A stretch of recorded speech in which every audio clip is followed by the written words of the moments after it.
Welcome back to another episode of Unlicensed Therapy with me, Ari Mannis. Today we have my guest, Ron Taylor. Not going to lie to you, this episode went long.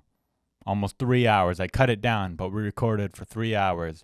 So at the end, some of the cameras shut off and I didn't know while we were recording. So we actually lost video on some of the angles and I had to just play the audio. So if you're wondering why that is, that's why. If you're not familiar with Ron Taylor, he is hilarious, and here is a clip of him performing some stand-up comedy. I'm going to tell y'all what's messing up black families, man, more than everything. Take a guess.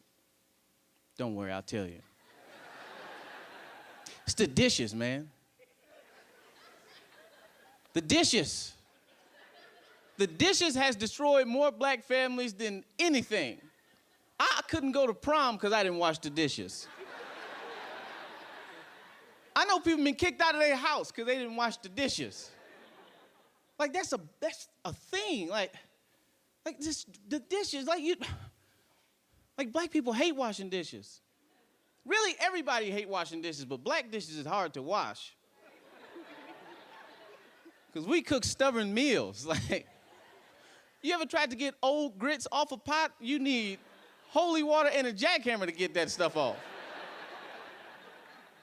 This stuff is difficult, and it's splitting our families up. White people, y'all don't have that problem. White people cook easy stuff. It's easy to rinse off mayonnaise, you be done. That's why y'all stick together. White people cook Pop-Tarts. You just blow the dish, y'all. Put it back in the cupboard.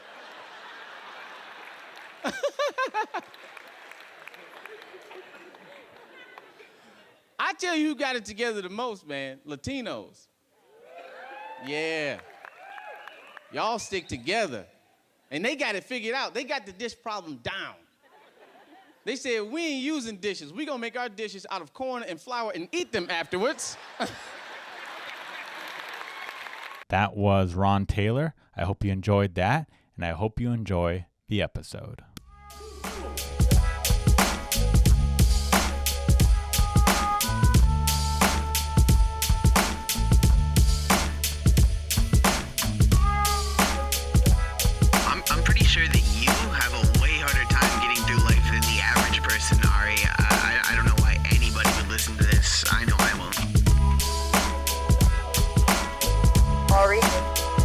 I single-handedly broke up my marriage. You're an awful person. You're 24 years old. Why would I listen to you? Why would you be giving therapy and advice to people who clearly need it? It doesn't make any sense, Ari. This is a horrible idea. You're listening to Unlicensed Therapy with Ari Mannis. Do you do a lot of podcasts? I've done a number of them. If you had to guess. What'd you say? Oh, you don't want to mess up your fro. Yeah. We could go no headphones. Should we do no headphones? That's normally what I do, but you do your thing, you know. We either got to go both or none. Oh, is that and right? then watching them wrapped around like that, I'm like, I don't know if that's gonna work. Do you have a hot date tonight? No. It's just I picked it out. I might as well keep it, together. As How possible. does that work when you pick it out? Mm-hmm. Let's say you put on the headphones, you messed up your hair. Mm-hmm. You just have to re-pick it out, or how does a black person's hair work? Well, I don't know about all black people, but all black people have the same hair. Oh, right. Admit it. Yeah. That's why I pulled you in here. No, I normally I have to wet my hair because once it's dry, it's very difficult to pick out and sculpt. So if I put those on, then it'll be dry, and then it's not like I can just pick. I can, but it just won't look the same. Sometimes I do that and just don't care, but, it's like, why bother? Who knows what I'll get into tonight? Yeah, I've never picked out my hair, but I don't know. It's like, I like having a Jufro, but then when I grow it, people are always like, get a haircut, man. You look like shit. When I hear people talk about that type of stuff and say those type of things, I always wonder, who's saying that? People. But wait, people who feel very comfortable. I don't know those people, and if I did, I couldn't imagine taking them seriously. So no one's ever said to you, "Hey, Ron, you need a haircut"?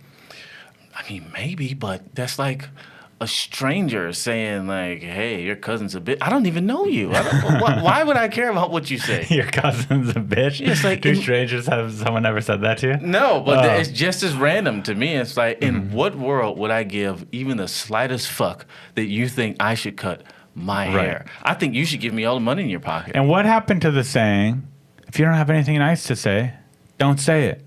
Well, I know that that's impossible. I figured out that that's impossible. I've never said a mean thing in my life. Oh, well, you're a lucky person. Maybe I have. I don't know. You're a very fortunate person. I can't think of one. I try not to. Yeah. It's definitely a conscious thought. If I do, it's usually a joke. Yeah, I don't think I've ever said something mean for well, I won't say ever. Unless they deserve it. I don't even think I've done that. Unless it's for the sake of being funny. Unless they fucked your cousin. Well, yeah. Then I'll say it. Then all bets are off. You know? Then you're getting punched in the face. But no, yeah. So I just pick it out in the morning when I'm in the shower, and then try to keep it as tight as possible for as long as possible, which used to be difficult, back in the good old days of real life when I would go to shows and there'd be a bunch of drunk white women there. And, are those your favorite? Well, all the shows are great, man. Oh, I thought I was talking about women. Oh, women are great. Yeah, women are awesome. But what's your favorite? Drunk white women, black women, Mexican women. Well, let's define. All women. Let's define favorite. Okay. What do you mean? Okay. Okay. I don't know your thoughts on marriage. Do you want to get married one day? Okay, so not if it makes sense. Sure. If it makes sense. So not really. You're not passionately. I want to find a life partner. That's not your mindset. A life partner is completely different from marriage. Okay. Do you want to find a life partner? Sure. Okay. Yeah. So when you close your eyes, well, you have a girlfriend right now, right? Or no? I've got people who would be mad if I said no. Okay, so let's pretend like they don't exist for this exercise. Right. So you're single for this. Completely single. No one would get mad. Gotcha. When you close your eyes, who is your life partner? This is your dream woman right here. She's definitely black. I mean, Black, I've okay. just been, conditioned for Okay, that. racist. Got it. I mean, Racist. whatever, No, You know what's interesting, man? It's like when I see people with different races, particularly black men with particularly white women, it is interesting because even if I'm not talking about black shit all day, every day, it's like there's this level of lack of connection that you have with virtually everybody else in your life.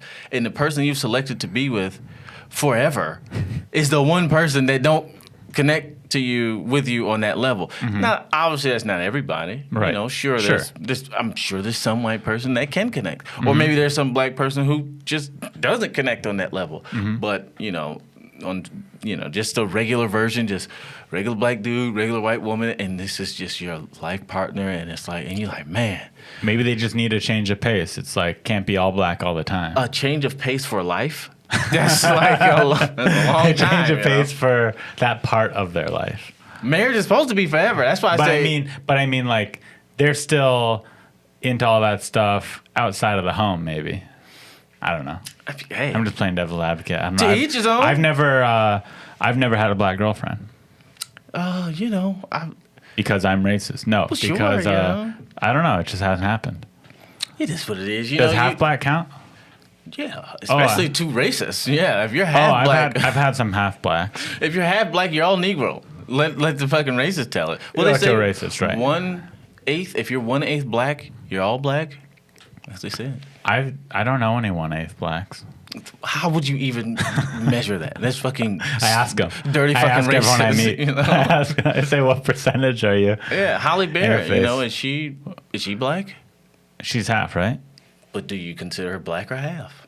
I would consider Halle Berry at least part black. When you mention if I said black women like Nia Long, Vivica I A. put Fox, Halle Berry in that category. Would you go whoa, Halle Berry's half? No, you'd be like, No. sure, all those women. True. So black is black, though. And I guess same thing with Jewish too. They're half Jewish. If someone tells me they're half Jewish, I'm like, oh, you're Jewish. Really? Yeah. I know nothing about that. I think it's just the same thing. If you're half of something, you're that.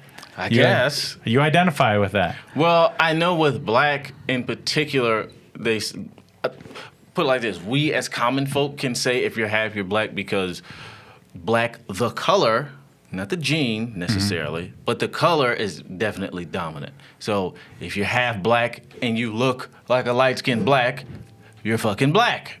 So just on a color level, it's a dominant color. Now you want to get into gene, You're saying visually, it's undeniably. When it is, at least. Like Holly Berry is undeniably black looking. So there's that. But Jewish, I wouldn't know nothing about that. Which is so funny that so many people. I shouldn't say so many. You've never looked at someone and been like, they're Jewish. One time in my life, and I felt like a fucking prophet. Because this is before I even knew what Jewishness or Judaism or any of that was. It was my teacher. What gave it away? I'm going to tell you. Okay. It was my teacher's assistant. So he was the teacher's assistant. The TA, whatever. In high school? When I was in, high school. High school. Okay. High school. And his name was Mr. Rose. I don't know if that's a Jewish last name. I think so.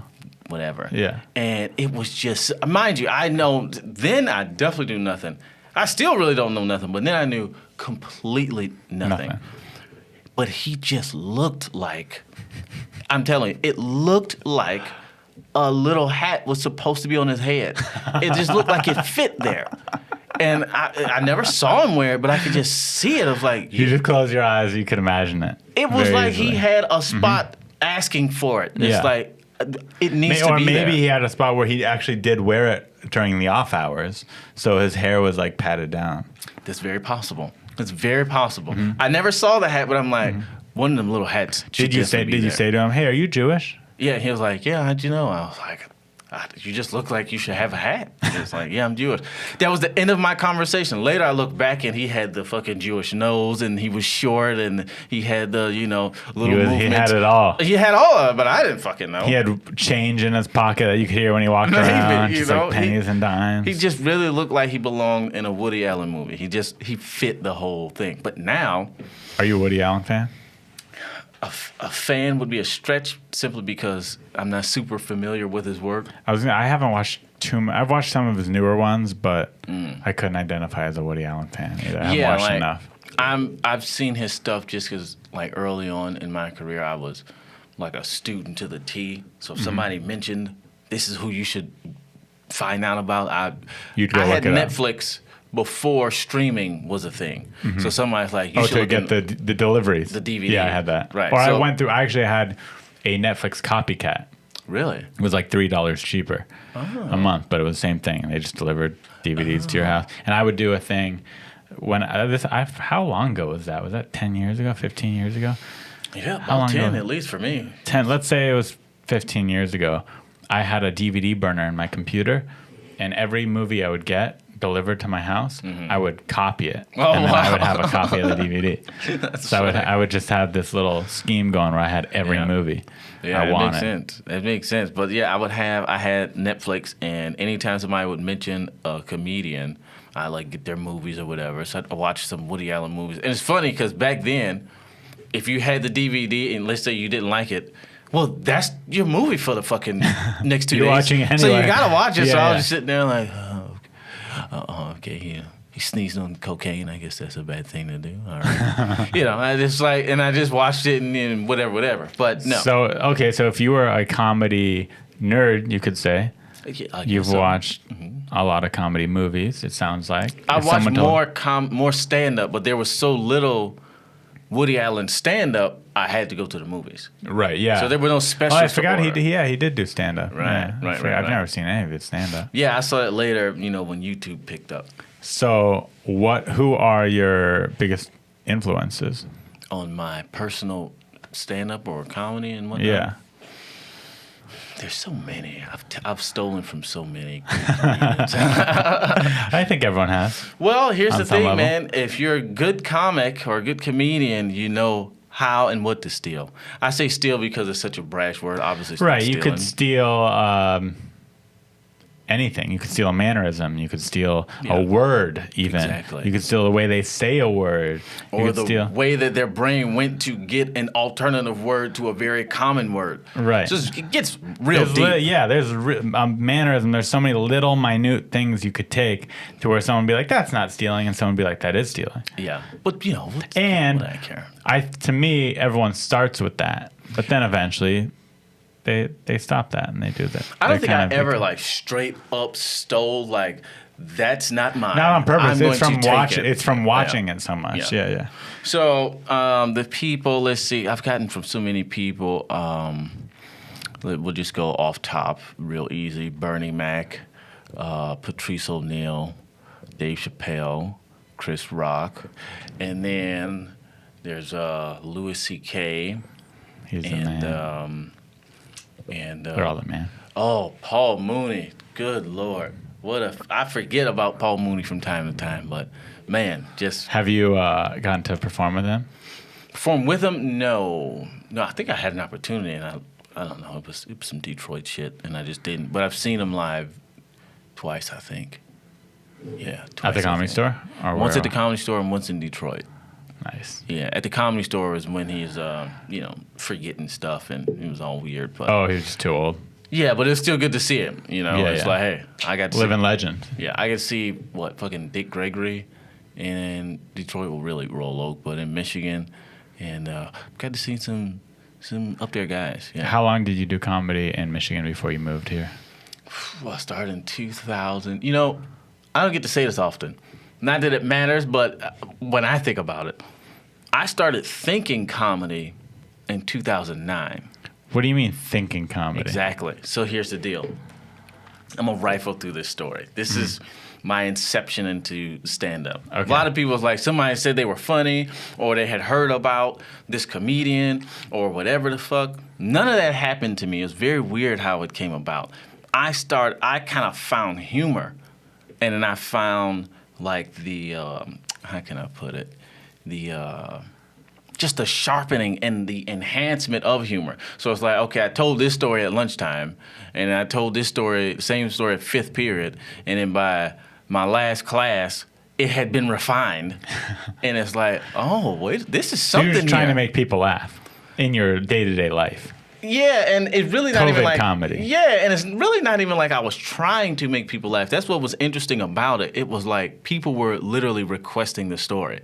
You know what I'm saying? And so I don't think I would ever try to go make people laugh. It's just I'm not an outgoing guy like that. Right. I don't need to talk to you. I don't need to be here. You know, that was my whole attitude. When somebody asked for it, I'm not no fucking bitch. Yeah. I was, but that I'm not no bitch attitude is what was used to overcompensate that. So if I'm just sitting down like, well, tell that. Well, okay, and now I go into the story. Anyway, that's how I refine stories. And it's nice to be. It feels good when someone's like, "Hey, tell that great story." You know? You're like, "Oh, you want to hear my little old story? All right." And that's why I like stand up over improv. But we'll get to that later. I like my turn. Mm-hmm. I have you all's attention. Not I'm trying to grab. I don't want to grab you all's attention. I'm not wilding out. It's like I'm not trying to compete to be funny. You know. Hey, do much. I get my turn? Yeah. That's a bitch move on my part. But you know. It's not for me. It's not for me either. So I also don't want to cluck around like a chicken. Well, you know, I mean, what's black comedy without chicken clucking? I'm sorry, I don't know what to tell you. That's just improv. That's wilding out. That's wilding out. Wilding out fans, it's black comedy, but to comedy fans, that's just improv comedy. Oh, improv. It's like clowns and mimes, man. It's just black comedy to a comedy fan would be like fucking a stool. That would which be black is an comedy. art form all in itself, which I don't even have the time to get into that. Whoever came up with that term, which I think is Neil Brennan. Fucking a stool? Stool fucker. Oh, I didn't know. The term stool fucker. I did not know. It's probably not credited to Neil, but he's the first person I heard say it. Neil, who I love, but it's like, it's an art form. Don't throw it out there like it's some fucking mamby-pamby shit. Nobody can fuck the stool like black comedians. Are you being serious right now? I'm drop dead fucking serious. Okay, I think it's funny. That's why so many of them do it. Mm-hmm. So many comedians do it. Mm-hmm. But at this point, it's unoriginal and hack shit in my mind. Oh, no. You're not wrong, actually, but no. Meaning, nothing, how can I put it? If it's not original, then it's just not original. But that don't make the art form less than. It's like the dunk contest. I mean, what, is dunking over now? Is dunking like whack? No. It might take some talented dunkers to show you how sweet dunking is. So you're saying if there's a sweet stool fucking joke that's just so good, it needs to be done. I mean, how many women are irritating jokes are there? Is the whole trope of women being irritating done? No, you're right. If there's an original twist on a stool fucking joke. Yeah. And let's not forget that stool fucking is not simply taking the stool and fucking it. That's not what these people mean it's when they say incorporated that. into It means a joke or a incorporating story. the stool. Yeah. Right? Okay, so we've seen people straight up hump the stool like it's a woman. We've seen people talk about the police beating you and fucking the stool. Right? I haven't seen that one. Oh, that's actually Darius Bennett. I said that like that was a famous bit. That's Darius Bennett's joke. You should have more. But I've seen all different type of, I've had them, right? But this motherfucker, Cat Williams, turned the stool into a wildebeest. He turned the stool into a swimming pool. He turned the stool into a bedroom, a diving board. It's like, this is a whole thing. This is like Carrot Top with one fucking prop. Cat Williams. He swam on a stool and kicked his feet. Yeah, he did it. That take core strength. I've tried it. It's not easy. That's a stool fucker. You think Cat Williams could still do that? Absolutely. You think he's still really strong? I've argued. Oh, I don't know if he has the physical strength to do that, but the humor, he's still yeah. I've argued that Cat Williams may be the greatest comic of all time. Of all time. Of all time. I've argued it. That okay, doesn't mean I want that to he hear your argument. Mind you, I'm going to get back to my inception in comedy. I didn't forget. Oh, okay, I did. For the listeners. Why is Cat Williams arguably the greatest comedian? So you're not saying he is. You're saying he could be. He could be. That's the thing. Anytime you're talking about some ranking, you have to have some type of matrix or metric to whatever, right? If Jordan versus whoever, it's like, okay, what are we talking about here? Right. But almost any conceivable thing that you set up to put in who's the greatest, Cat Williams kind of comes out on top. So if you talk about, okay, let's just say straight up and down funny. We talking about motherfucker, cockroach, whatever. Just like funny to look at, funny presence, all that. Will make you laugh on and off stage. Funny voice, all that. Okay, so he's got that. He's got that. Let's talk about bits that really mean something, or opinions, or political comedy, or opinion, or racial status, or marriage, or kids. Point of view. All of that. He's done it all. Like, it's not just black jokes. Let's not forget Polo Tink Tink. I would say half his fans are white at this point. This motherfucker talked about the Olympics. He was political and topical. He talked about the polygamy ranch. I would never remember that. I would never have known that had he not talked about that. He talked about terrorism and insurgents. And then he broke it down all the way for kids, but then simultaneously made it to where adults knew what the fuck he was talking about. So he did all that, right? Movies, he did that. #1 movies, he popped off in one fucking movie. What was that movie? Friday After Next. One fucking movie. Biggest comedian of all time, right? Specials, he's got a slew of those, right? Prolific, yeah, he's prolific. But to this day, he can still sell out. I will say his latest special, in my mind, does not match his earlier specials. The one that's 8 minutes long? Oh, I haven't seen that one. Oh, he's got like an 8 minute long. No, even 5 minute long. His latest hour. The Jackson one, he was in Jackson, I think. I forget now. Where he was wearing a gold suit. Doesn't even matter. Can't remember. Point is, hey, George Carlin had what, 10 or 11? And some of his were bad too. Yeah. So the ones that we people say George Carlin's the best? Are there people that say that? Have you ever people seen say he's Rogan the number one? Experience? He loves George. He loves George Carlin. I think everyone loves him, but I didn't know there was a lot of people saying he's the best of all time. A lot of people, a couple classes above us will say that. I don't particularly agree, but that don't mean that I can't recognize what he does as great. Right. But it's like whatever great points George was saying, Cat was saying, and still keeping it funny. Yeah. Like at some point, because I think George Carlin was like an English teacher or something, or English major. At some point, he kind of just got lost in his own intellect and just was like spewing out facts and right. you know, with more of a interesting. preacher. Yeah, it's like he was William Shakespeare with a little bit of humor. Cat never stopped being funny. Right. Even if you was like, well, that's kind of stupid. But his last special, which the one I think you're talking about, is when he was in some city and he did like 20 minutes on the city. Two things about that. One, that's funny to black people because all black cities is the same. Two, as a black comic, I know that he's done that with every city. All you do is switch out the different malls, switch out the different streets, Sure. and just as a black person who's like into, we'll say, social problems and shit like that, I find it interesting, sad, and funny at the same time that that's even a possibility. Meaning, he can go to Jackson, Mississippi, or Jackson, Florida, or Detroit, or Baltimore, or D.C., whatever it is, and do the black city jokes, right? And they work. Swap out each individual mayor or each individual street in each individual city, and they all work. Why is that possible? Because that's how fucked up our segregated ass areas are, right? You couldn't do that for every white city, like Kentucky, and then go to fuck it. Well, that's a state, but then go to some other white city and be like, you know how they're like, what the fuck are you talking about? But you can do that with every single city with black people. Why? But anyway, he brought that to a special. Nobody else has done that. Nobody else has done that. But you would have to be able to appreciate. Yeah, maybe I just wasn't able to appreciate it. You're fucking not black, you know? So it's okay. Not yet.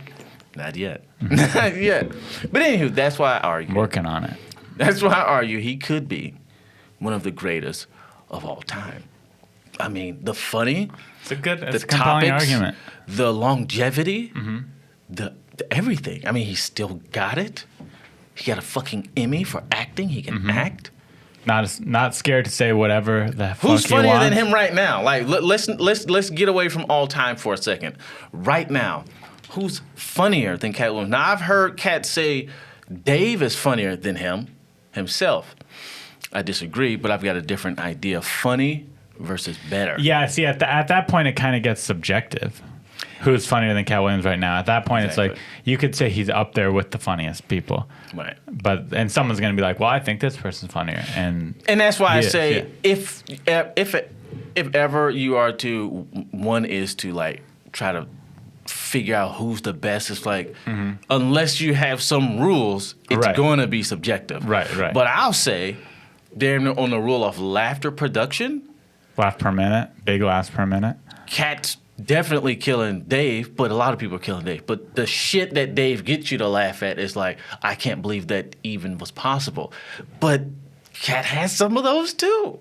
You know what I'm saying? I'm surprised that there's no comedy nerd out there that hasn't broken down every single stand-up special and like measured Analyze who laughs gets per the most second? laughs per minute Oh, and laugh have per what minute, yeah. volume of laugh. I'm surprised no one's done that and then had a straight up ranking system, which still wouldn't say who's the best because it's still one measurement of comedy. Yeah. But I'm surprised no one's done it. It's probably been done somewhere, and like the winner would probably be somebody fucking random as shit. like Carrot Top. Yeah, I was like, gonna say, well, that's dude, because like, hey, he's I got went it. to a Carrot Top show last year in Vegas with Bruce Gray, and I will say this: it was a damn good show because I'm aware. it's I've so seen clear that stuff. so this is in my mind. I'm just guessing as from a comic perspective. I haven't talked to Carrot Top to know that this is the truth of how it is, but in my mind, he doesn't retire jokes, but still writes new ones.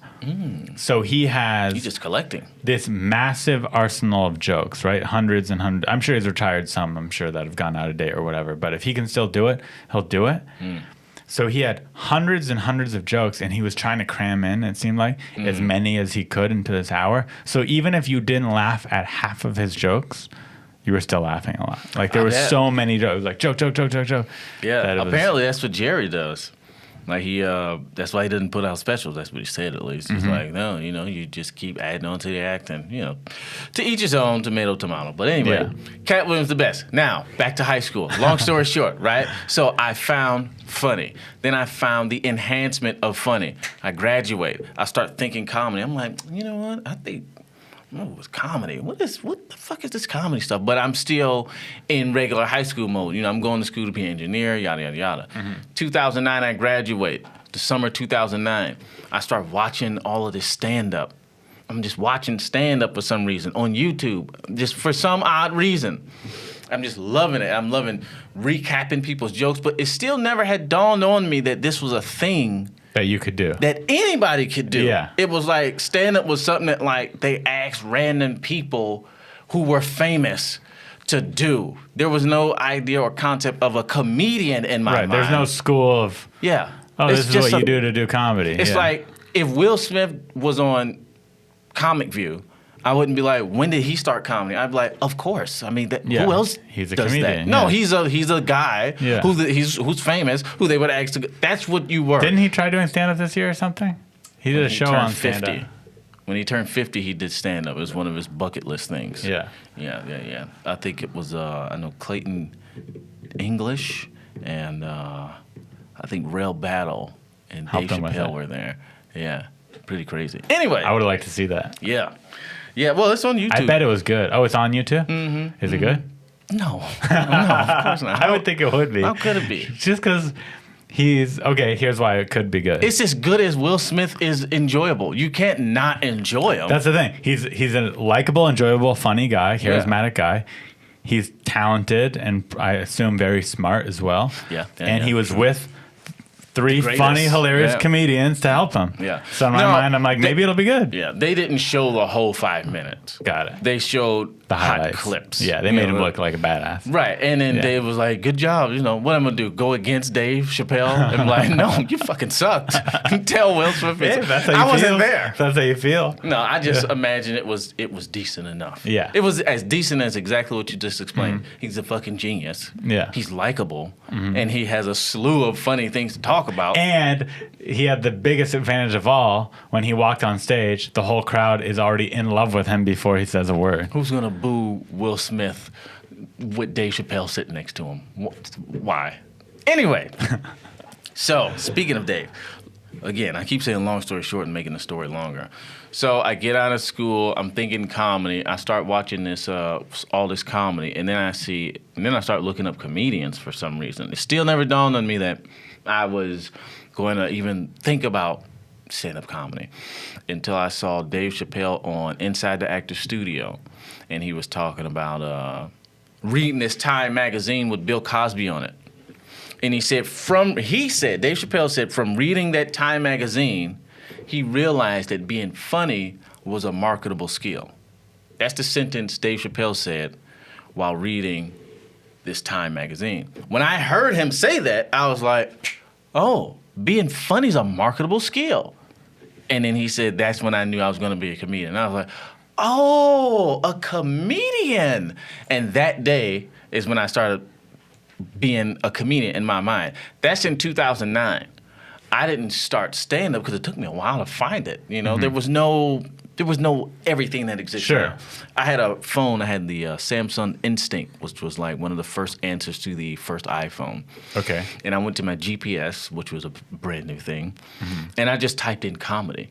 And everything that came up, I called. I said, hey, can I do comedy there? And this is in 2009? This is in... Or 2010? This is in 2000. This is late 2009. Okay.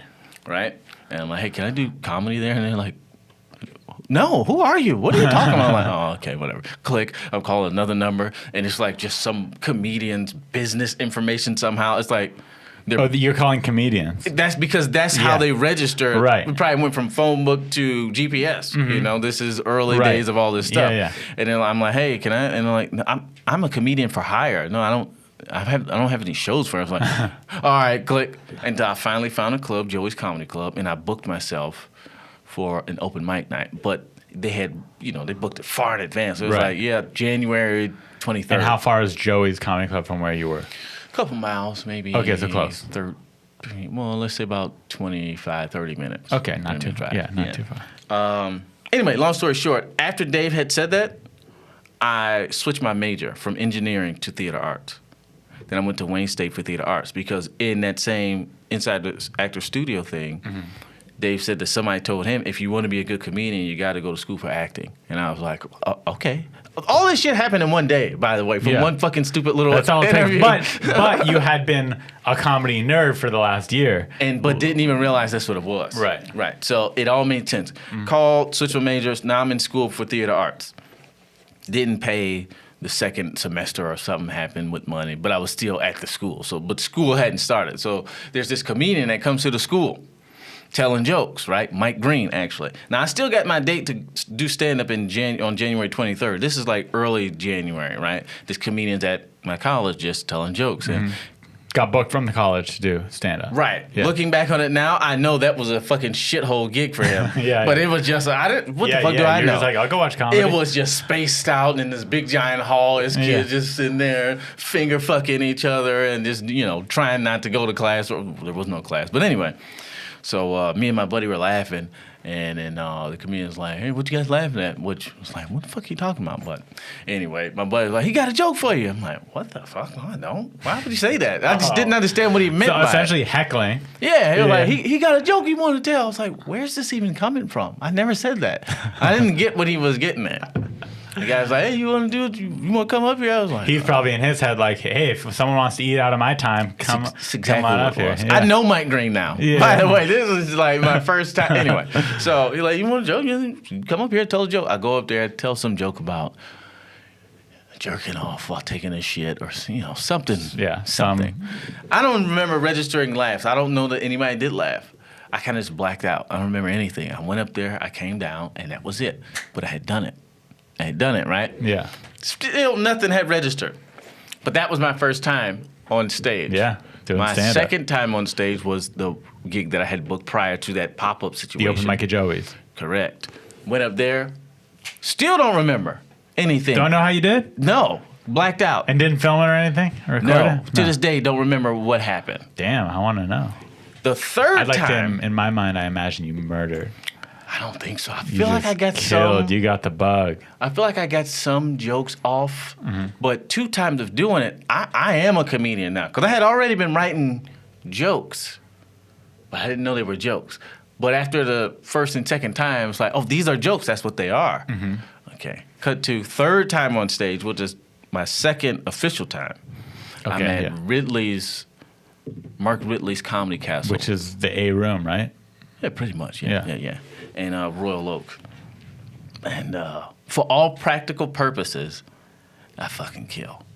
Right? Yeah. I You have walked out feeling good. Yeah, I remember that. Yeah, I yeah. was present. I remember the laughs. I remember looking at the people. I have it on film. It is the cringiest shit to watch. But you could hear that you were doing good. I mean, I was getting laughs. You were getting laughs, right? So even though you cringe now because you're like, man, I suck. Now if I look at it. Yeah. But in the moment, you're like, I'm good at this. It wasn't even I'm good at this. It's like, oh, this is what it is. Yeah. I didn't realize. The only reason I knew I was killing was because I heard they said when we knock on the door, the next thing is we're coming out to get you. But I didn't hear. Never saw the light. It's my third time. Oh, you were running the light. I ran the light. Wasn't my lot. I don't think. I ran the light, but then I heard the knocking. So I was like, hey, y'all, I gotta go. And the crowd was like, no, don't leave.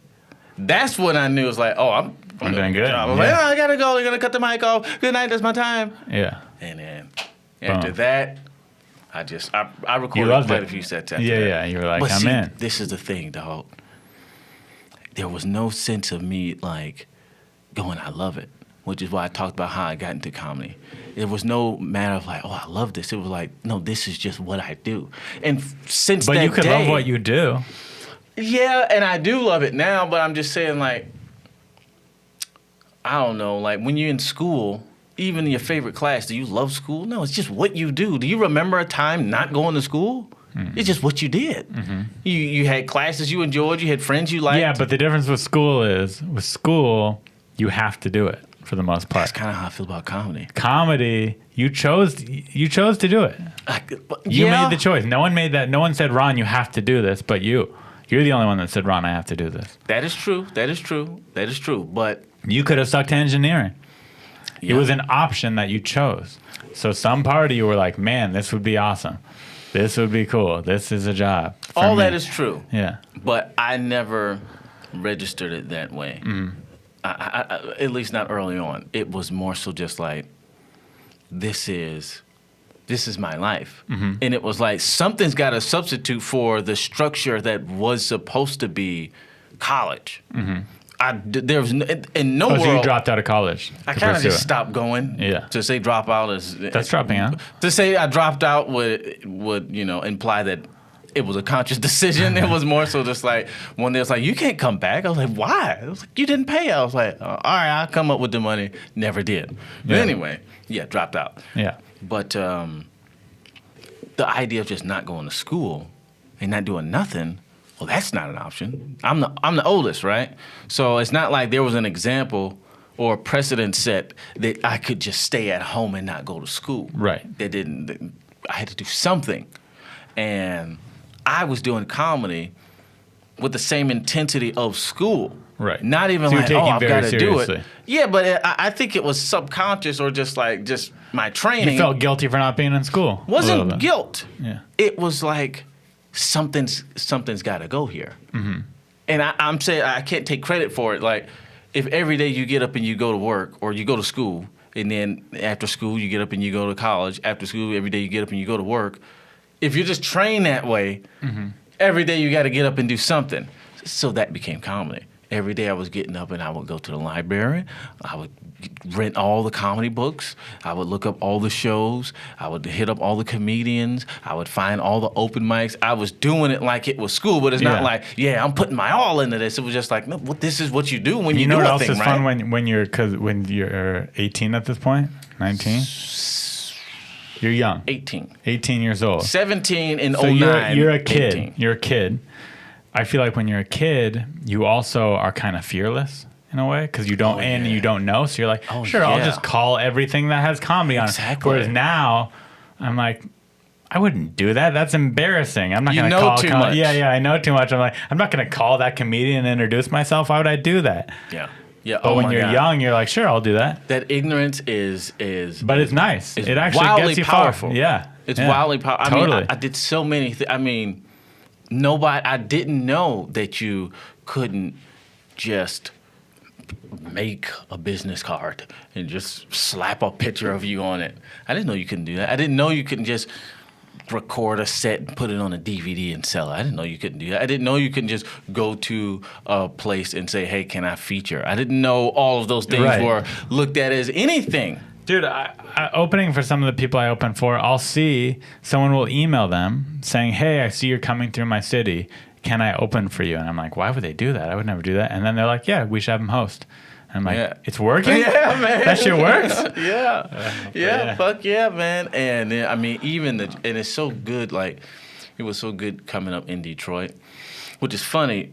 Dave Chappelle was just on Big Sean's album, Detroit 2. Doing stand-up? No, he was kind of like telling a story about why Detroit is one of his favorite cities. Okay. Long story short, Dave Chappelle got booed in Detroit. Oh, and that's in the story that he tells on the album. Right. Yeah. And he also does a joke about bombing in Detroit on one of his later specials. I was there. Not at the one he had bombed, but the show the next night. So I was at the first show where he talked about bombing in Detroit. He bombed in Detroit while he was really famous? Yeah. He calls it bombing, but is this the one where like people were yelling out at him and he kind of just was fed up with it and just stormed off the stage? And no, wasn't there a he show didn't like storm that? off the stage. This wasn't that one. Okay. This was one where he chalked it up to he had smoked some crazy weed with Danny Brown, Detroit rapper, and you know he just had.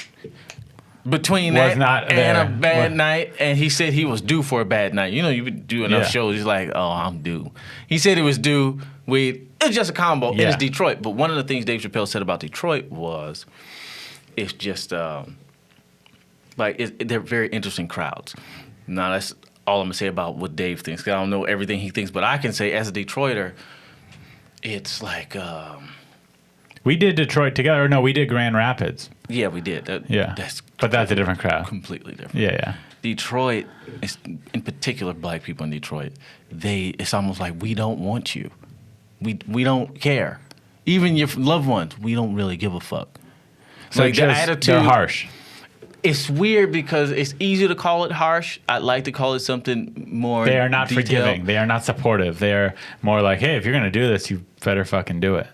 That type of thing. That's closer because it's like it's almost like this motherfucker's funny. I guess you funny, huh? Uh-huh. And then once you show them you funny, it's like, oh shit. But the fact that it start with, I guess this motherfucker think he funny, as opposed to, okay, Now- you're funny, let's see. Now, I don't want to sound like a racist white guy, but is that a Detroit thing or is that a black thing?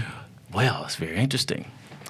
Because There's a sense of that. To me, that's a black crowd. There's a sense of that in a great deal of black people. But in Detroit, it's particular because, and now I'm talking about things a little bit above me, but because it's like, we're not a market where people come fuck with, but we're famous still, if that makes any sense. So it's like, let's say somebody going on a world tour, right? Mm-hmm.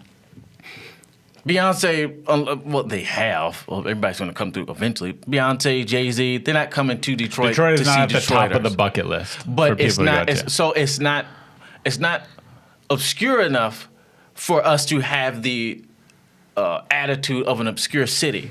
But for whatever reason, it's not good enough. I don't know, for people to come fuck with or give a shit about, right? So we have this attitude almost of like, I don't know, it's like fuck entertainment almost. Like, fuck y'all don't really give a fuck. But then once you do the thing, and like, oh, great. So yeah, all black people might be like, show me, motherfucker. But Detroit is almost like, a little bit. I don't even so. give a why are you here? We're trying to fucking dance and eat chicken wings, and you want to tell jokes? They'll come to your show and be like, all right, bitch.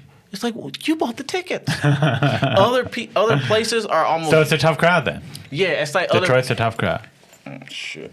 It's You like can take other it, it's all places are almost used to different forms of entertainment, and Detroit just is not. I mean, think about there's only so many black cities that are, that you can speak on, and they all have like some foothold in entertainment. Detroit is the weirdest one, if I'm not mistaken. So Chicago, come on now, this is fucking Chicago. Mm-hmm. DC is fucking DC. Atlanta, that's Atlanta.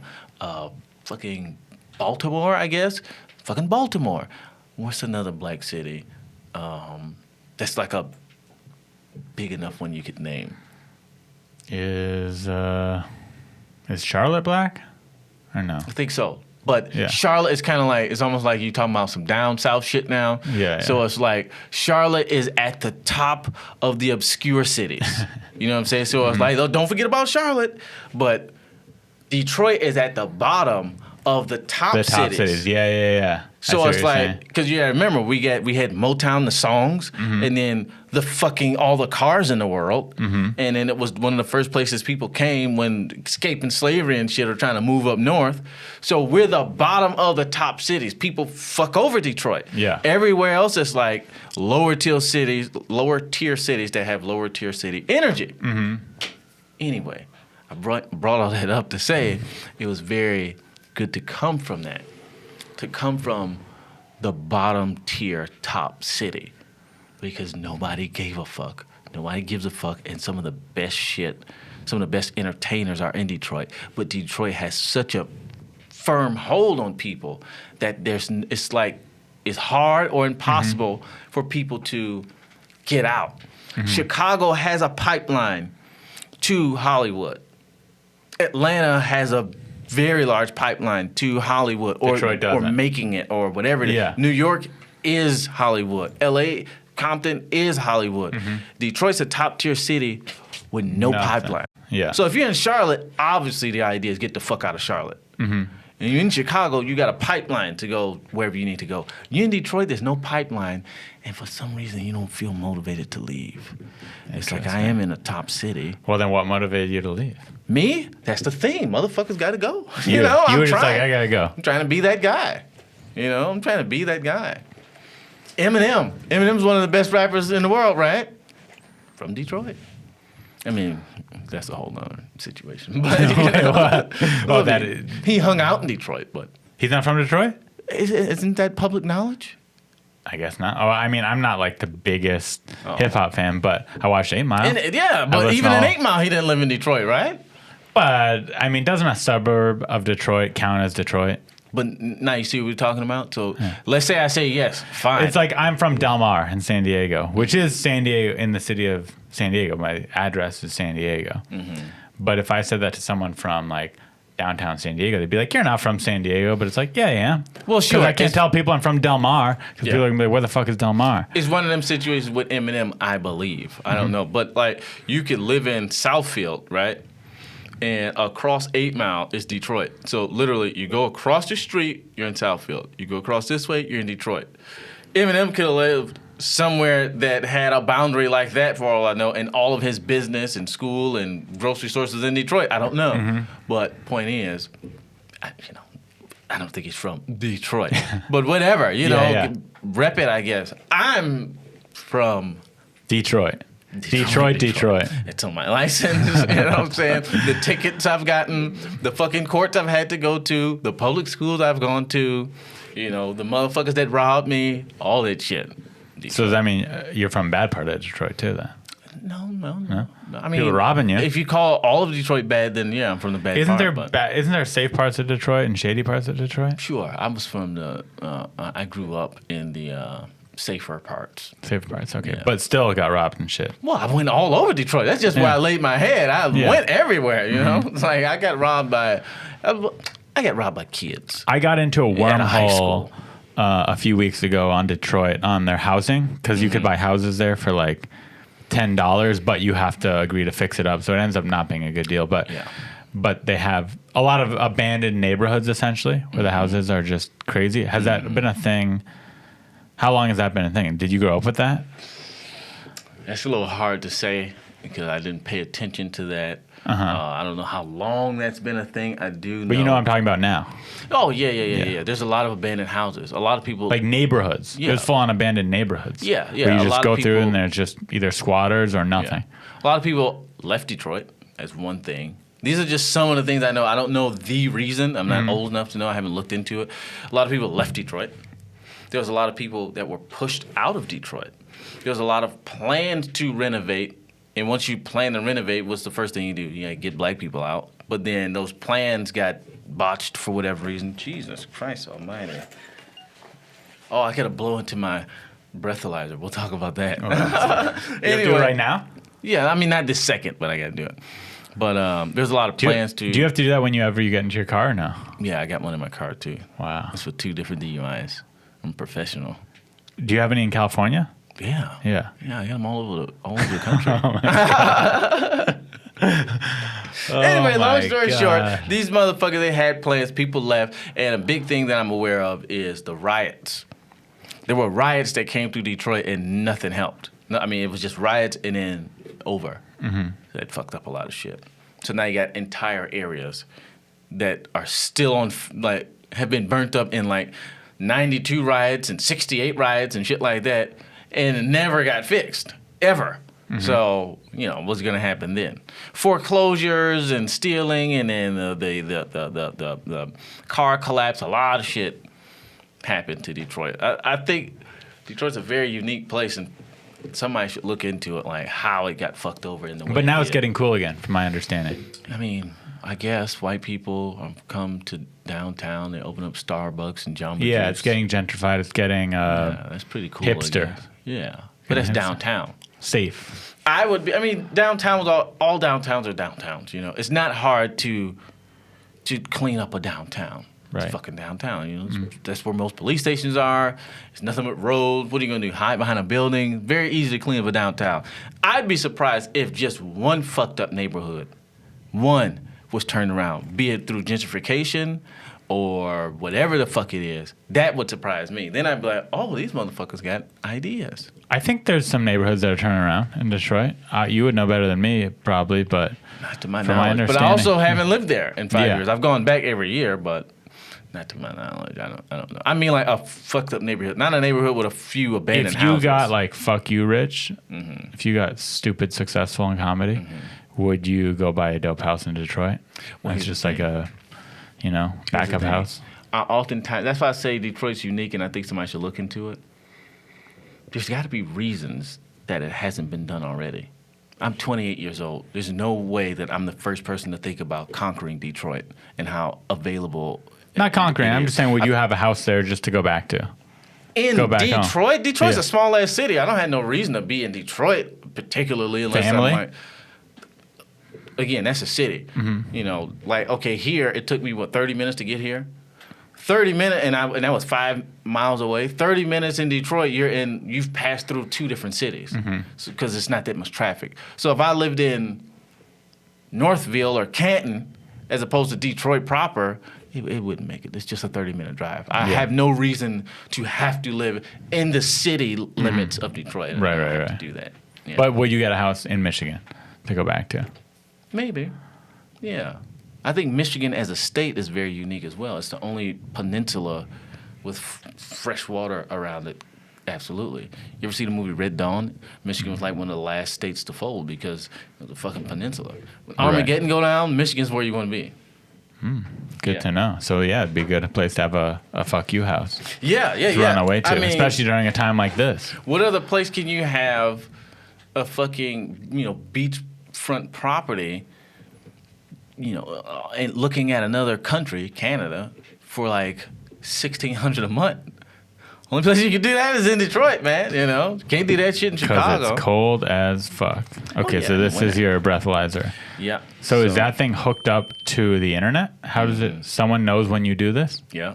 It's a real pain in the ass. This thing has 3G hooked up to this breathalyzer. 3G or 4G or something. 4G or Wi-Fi or just maybe it's all a scam and a sham and it's just to I believe it. Let's see here. Let's see if I passed. Face not detected. So that's a funny thing. Like, it don't matter how many lights it is. It's like sometimes it needs to be dark. You never know how this thing works. So this is the one from Detroit. That's the Detroit DUI. Which... And it works, I guess, anywhere where there's internet.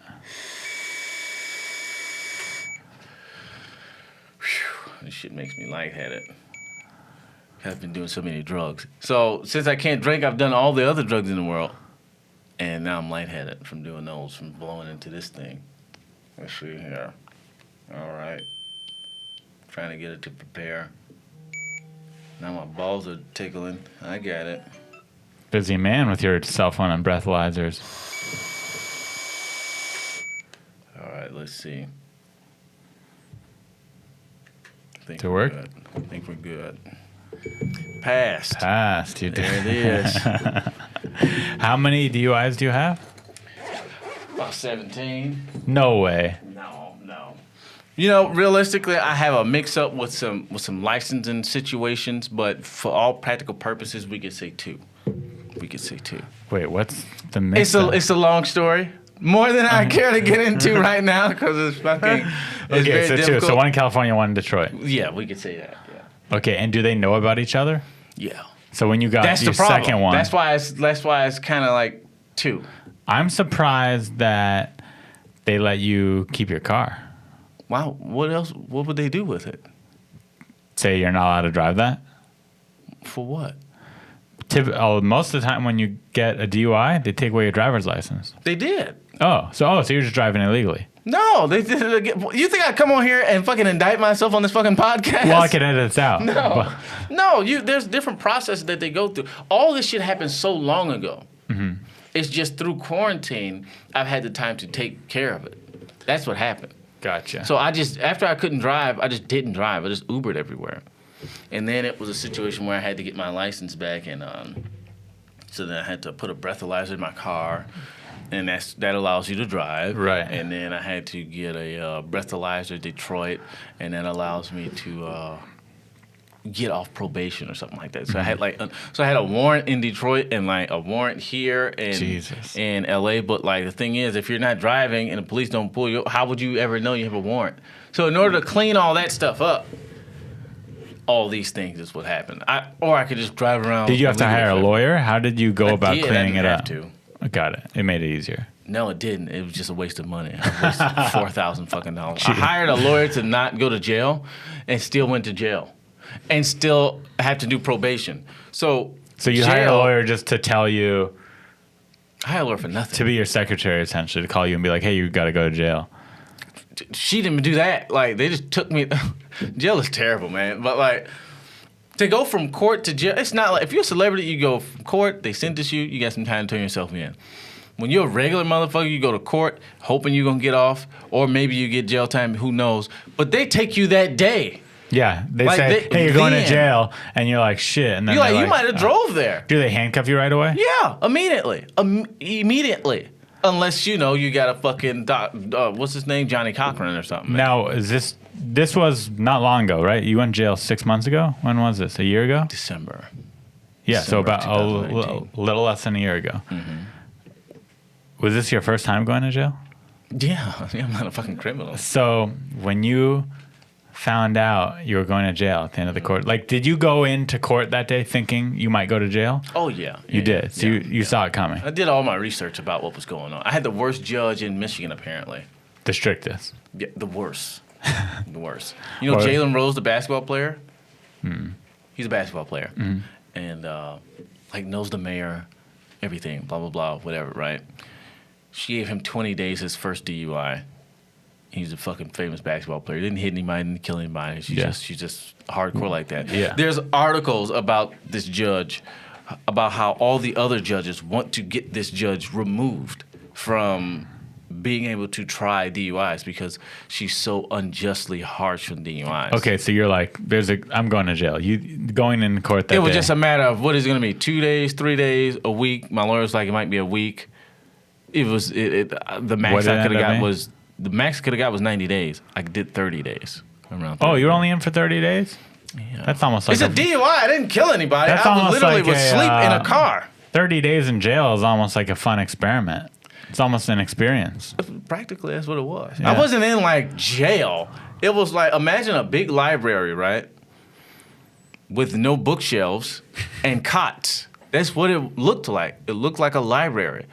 It was, you know, I saw my cousin in there.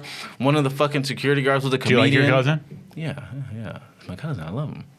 So did you guys hang out a lot? I mean, we were in jail. We hung out nonstop. So it's basically just you and your cousin kicking it for a month. Yeah, but there was other people there. There were people who had seen me on TV. One of the deputies was a comedian I had started with, so we were writing jokes. That's such a trip. You know, it was nothing. What it was for me was just taking from the experience and just seeing how fucked up and corrupt and terrible and gross the whole system was. You know what I'm saying? Like, everybody was in there was black, damn near, even though there are no black people in that fucking area. Everybody was in there for, like, the stupidest shit in the world. Unpaid parking tickets, domestic disputes. Not domestic violence, disputes. You get into an argument with your girl, she called the police, you in jail for 30 days. Jeez. Domestic dispute. I didn't even know you can go to jail for that. Me neither. But there it is. All different type of shit, right? But, yeah, I was in jail for 30 days. You know, it was nothing. It wasn't a scary thing. You know, it was just like, boy, this thing. Was there any moments where you were scared? Like walking in and seeing all these criminals or people who are in jail, not necessarily criminals, whatever, other people who are in jail, where you're like, what are these people going to be like? Or is someone going to beat me up in here? Like, was there any... Let me be completely honest with you, man. Just the unknown would be scary to me. That may be why I was not fearful. I know a lot of people that have been to jail. I know a lot of people that have been to prison, right? And they all say it's nothing like that. That's one part. Mm-hmm. It's not prison, and whatever. And prison is not like what we think it is. Mm-hmm. I'm going to jail. I know a bunch of comedians that have been in jail for unpaid parking tickets and all type of stuff. And it's so fucked up because if I tell somebody I go to jail, like, oh, you've been in jail. And if I tell you it's parking tickets, like, what the fuck? But jail sounds real. Parking tickets don't sound like shit. But they'll throw you in fucking jail for that shit. Yeah. Anyway. If you owe them enough money. Right. You got to pay it somehow. Yeah, I guess. Child support. Oh, there's so many child support people in there. It's ridiculous. Anywho, so yeah, no, I wasn't scared because of that, and I think it was because of the unknown I was aware of. Mm-hmm. And then on top of that, this might sound like whatever, people might, oh, fuck him. But it's like this, man. I think, like, even if I didn't know, right? Mm-hmm. What purpose would fear serve me in there, right? Right, it's not going to help you. Being scared is not going to help you. And I think about it like this. I'm not a super small guy. I'm not a super big guy, you know? You're a pretty small guy. I mean, I guess. 5'11", you know? Skinny, though. I mean, I weigh like 180 pounds. You know, I'm 20 pounds away from 200, and I'm an inch away from 6 feet. I don't think that's small. Not small. You're right. You're you know right, what I'm saying? But it's definitely not big. I'm extremely normal. You're an average guy. I'm extremely average. Yeah. You know what I'm saying? So it's like, as an average guy, you go, what? Everybody's gonna beat me up? How about I be the reason that somebody else is scared? There's a little bit of that too. It's like when I'm walking down the street, it's like, oh, what's gonna happen? No, how about I want to walk down the street and people wonder what the fuck am I gonna do to them? Why? What purpose does it serve me to be scared in here? But I didn't even have to think about that. I mean, I'm aware of that, but it's like, it's just. Yeah. And I was in super minimum security. If you get too loud, they take you from that jail and put you in the real jail. We were in jail eating fucking whole cakes and watching Scary Movie 3. Nobody wants to leave here. What are you gonna do? Fight somebody for what? So you can get kicked out? Yeah, and go to real place. people jail? Yeah, which was across the street. Anywho. Did you see that happen at all? Did you watch anyone get... Twice, I think. What did they do? They were, and that's the other sad thing, man. It's like, you could tell they didn't have it up here. Oh, okay, they were crazy. Yeah, so they was like just doing something crazy. Or a group of people was picking on somebody who didn't have it up here, and they're like, what the fuck, get off of me. And like, you go to jail. And then these people laughing because they got somebody sent to real jail. It's like, that's a cycle. That's how motherfuckers be. But anyway, I'm not even going to get into that. Jail politics. Exactly, right? But this was my issue. I paid thousands of dollars for a lawyer. Only for her to, so I cannot go to jail. That's why you get a lawyer, right? Mm-hmm. Only to go to jail anyway, right? And then I get out of jail, and then I have a year of probation. Now, you might not know this, but probation, jail, is like, so you don't have probation. I didn't know that. I've been on probation before. Probation is so you don't go to jail. I got both. Who the fuck does that? I thought that is normal. I thought sometimes that you get out of jail and you still have to do probation to make sure you don't go back to jail. No. So, probation just makes you go to jail. Well, I know, but I mean, it's so that they're saying, hey, we don't fully trust you yet. You're out of jail, but that's you gotta when prove yourself. So let's say you get sentenced to go to jail. Mm-hmm. You get out early, you're on probation. Right. So if you got 10 years, you get out in 5, you got 5 years of probation, well, that's a good deal. Yeah. Right? I did your time. I did the time. I could have did 90 days apparently, which was the max. Mm-hmm. But you did your 30 days. I get out, and I got more probation than I would have had if I did 90 days in jail. So if I did 90 days in jail, they can't put me on probation because I did the full extent of the time. What were you on probation for? A year. I'm still on just suck that robot dick. I'm still on probation. Well, at least it's not the probation where you have to go check in with your probation officer. Only reason that would be better, but the only reason I can't do that is because I don't fucking live in Detroit. I live in L.A., so I had to have this thing. But it's wildly inconvenient. How often do you have to flow into that? Twice a day, between the hours of 7 a.m. and 9 a.m. and 7 p.m. and 9 p.m. Wow. Yep. So you have to wake up every day between 7 and 9? Or stay up. What if you slept in until 10 a.m.? Well, that's a violation of probation, right? And there's a whole thing. But what I've been doing, because that's happened before, is I'll go to this alcohol place and get a ETG, I believe it's called. And that lets them know you weren't drunk. Yeah, so that's really just a urine sample, but that goes back 3 days. Right? So let's say I just blew, right? I could drink a beer right now, technically, and be fine. If you stopped at 1. I could drink 2. When I was in jail, people were telling me about some crazy stuff, but that didn't matter. I could drink a couple and then be sober. You could also just pass it to your friend to blow into it for you. No, that has a camera on it. Oh, shit. Yeah. I could drink a few and then be sober by the next whatever. But let's say tomorrow I forget, and then I got to go do the urine sample. Well, they going to see that I drank 2 days ago. Oh, I just snitched on myself, even though I got away with it with this thing. So I just don't drink either way. Right. Not drinking is not worth it. Easy. Yeah. Drinking's never been a big thing of mine anyway. I just did it a lot. I think it. Well, I'll tell you, and that's the thing. It's like a bunch of people can say whatever they want, but obviously I know me. But at the end of the day, it's like I do a lot of fucking, man. Fuck a lot of people I have in life. Fuck is not a big deal to me. You could stop? I don't need it. Someone's like, hey, you don't get to fuck anymore? I have fucked a lot less than I have in my life. In other words, for 18 years straight, I didn't fuck anybody. No problem. It was very easy. For what? Up until I was 21. So that's for 21 years straight, I didn't drink. Your virginity? Oh. You know, so I could easily not do it. It's been no problem. Like, drinking has not been a big deal. I never drank as much until I got a job at the store. Even when I was moved here, I didn't drink that much. Mm-hmm. When you work at a place and all everybody does is drink and give you shots and stuff like that, well, what am I gonna do? Say no? I had no reason to say no. Right? I've never punched anybody. I've never hit anybody driving. I've never crashed or anything. Mm-hmm. All the DUI situations or encounters I've had was just being asleep. Then why did you say, like, oh, since I can't drink, I've been doing all the drugs? Well, that's another thing. That's really a funny joke, but I'll tell you what that is. I've had the opportunity and the mental clarity to think about doing different drugs, right? Well, drinking, if everybody's doing drugs, I've been to parties, everybody's doing mountains of cocaine. Mm-hmm. To me, as just a regular person coming from regular life, I'm not doing fucking cocaine. Are you crazy? That's what drug people do. Mm-hmm. I'll drink this legal beer, though. After a while of not drinking anything, you're just looking at it. You know, one day goes by at the cocaine party. No. It's not that fast. One day at the cocaine party, like, The next day you go home and you research it. You're like, oh, okay. There you go. Next day goes by. After a while, you're at the shroom party, you're at the DMT party. You start looking into these things. You find out alcohol's the worst drug there is. Arguably, in a lot of ways. And then you find out some of the different mental openings and fucking just different things that come with all these other things that we call drugs. And you're like, well, I guess. And then quarantine hit, and it's like, what the fuck I'm gonna do? Miss out on work? Sure, pass me that insert drug here. I'll try that. The first time I did cocaine is because I found out my dad had tried it. Oh, I was never gonna try it, and I was like, well, if my dad tried it, I could try it.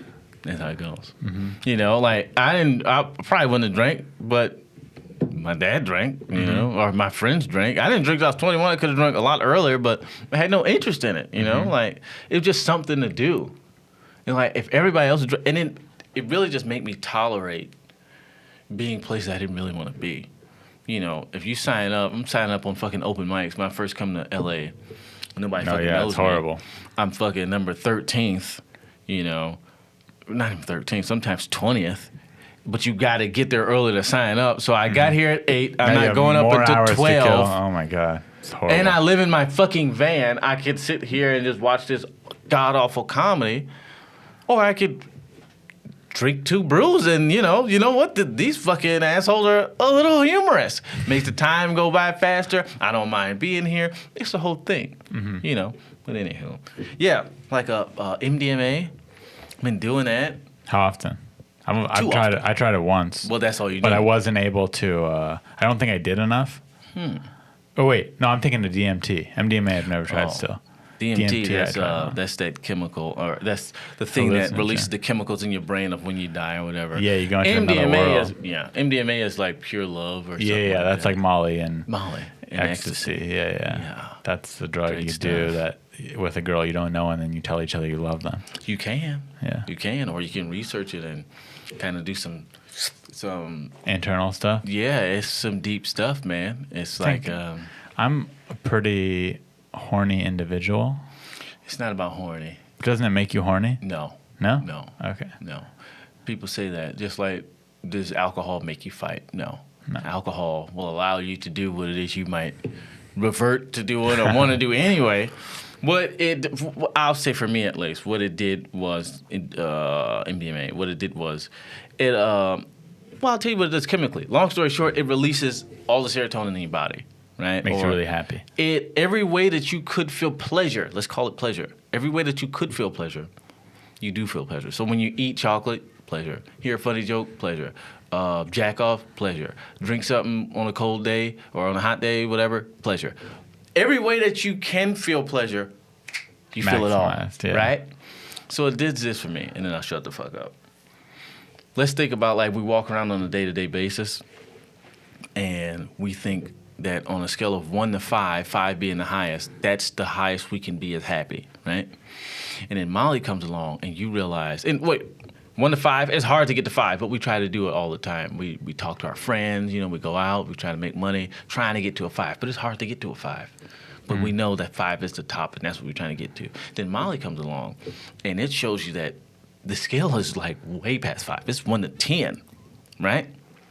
And then you go, oh my God, there's so much more happiness.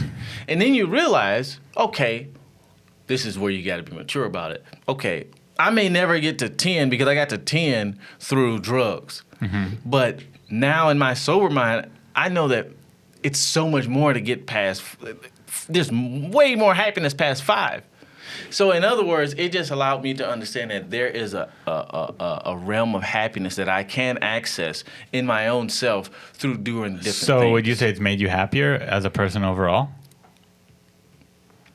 I could say that, but I don't want to say that. I would rather say that it showed me what great feelings exist out there. It allowed me to understand, like, there's what, and it was like this, man, because it doesn't make you drunk. It doesn't make you stupid. It's none of that stuff. It really is just like your brain just releasing happy feelings. I realized I didn't give a fuck about nothing, right? Nothing bad. I wasn't not aware of it. I wasn't like, fuck off with that shit. I'm not doing it. It was just, it didn't matter because in this moment. Yeah, you feel great. It made me realize, like, okay, so the things didn't go away. I didn't forget about them like when I drink. I'm not like not worried about them when like I smoke weed or something. I don't smoke weed, but I'm completely. You don't smoke weed? No. How come? It drives me crazy. I don't like it.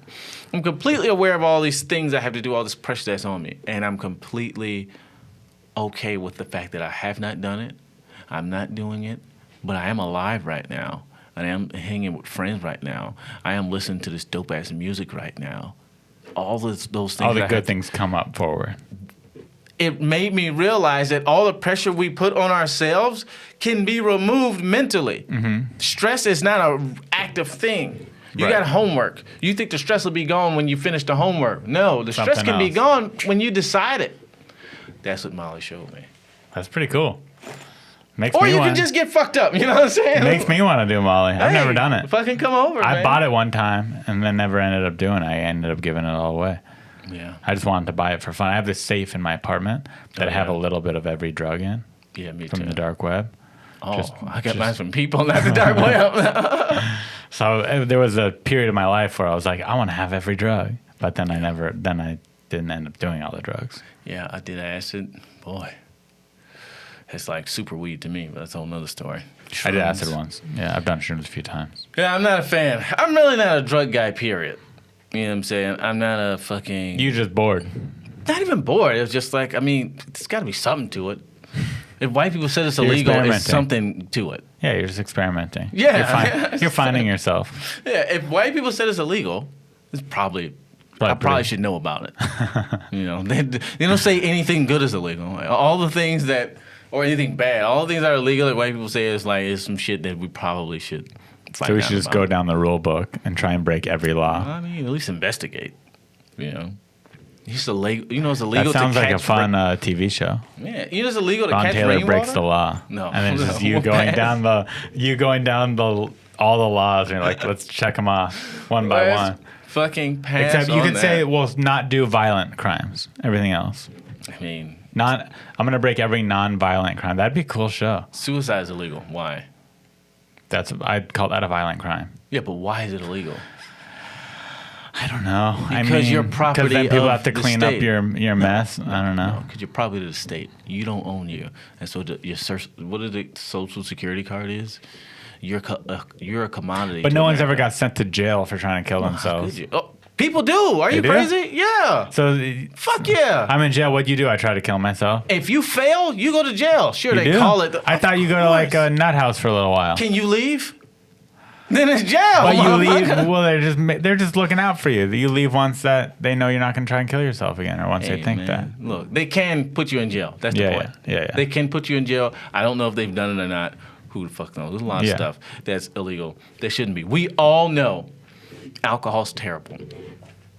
Alcohol's the leading cause of car accidents, right?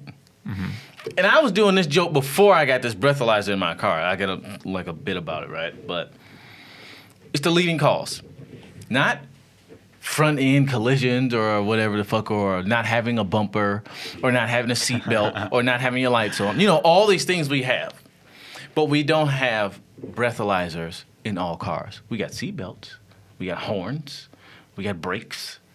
All these things that, you know, apparently, this is what they say now, apparently are not the leading cause of fatalities. Alcohol. It's people drunk. It's people driving. on alcohol. Yet they sell alcohol at places with parking lots.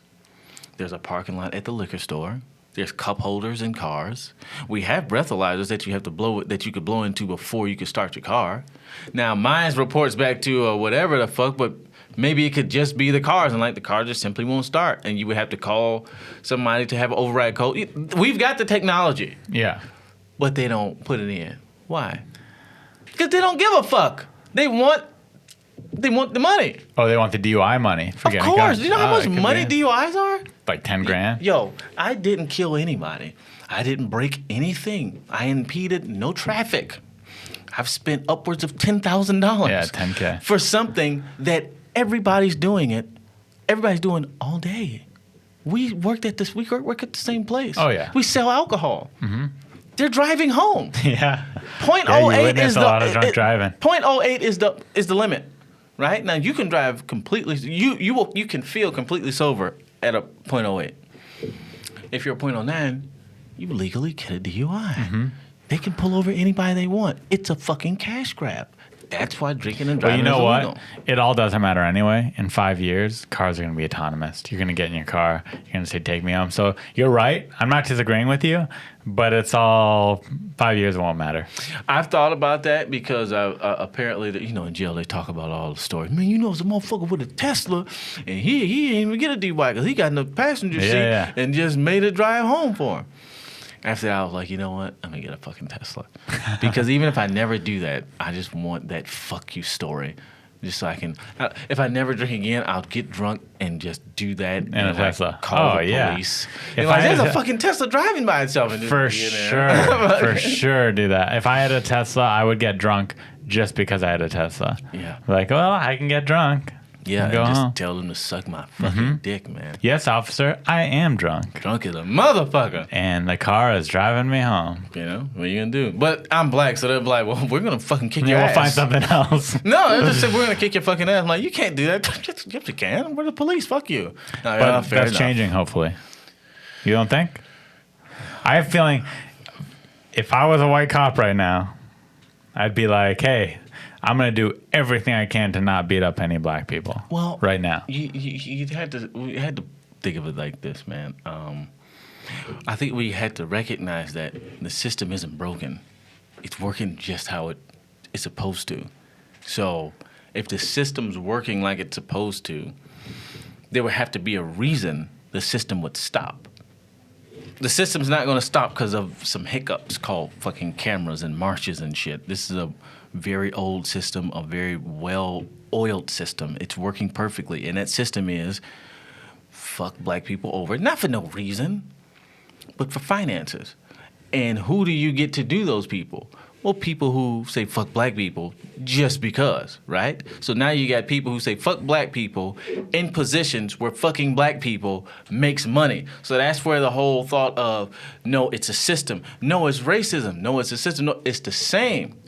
It's racist people in a system designed to fuck black people over and make money from it. Kind of like priests molesting children. It's not, the church isn't saying we want our priests to molest children, but it's a thing, and child molesters are like, I should go join that thing. Exactly. Yeah. Well, very close, I'll say. Yeah, very close to that. So, you know, when you say, is it changing?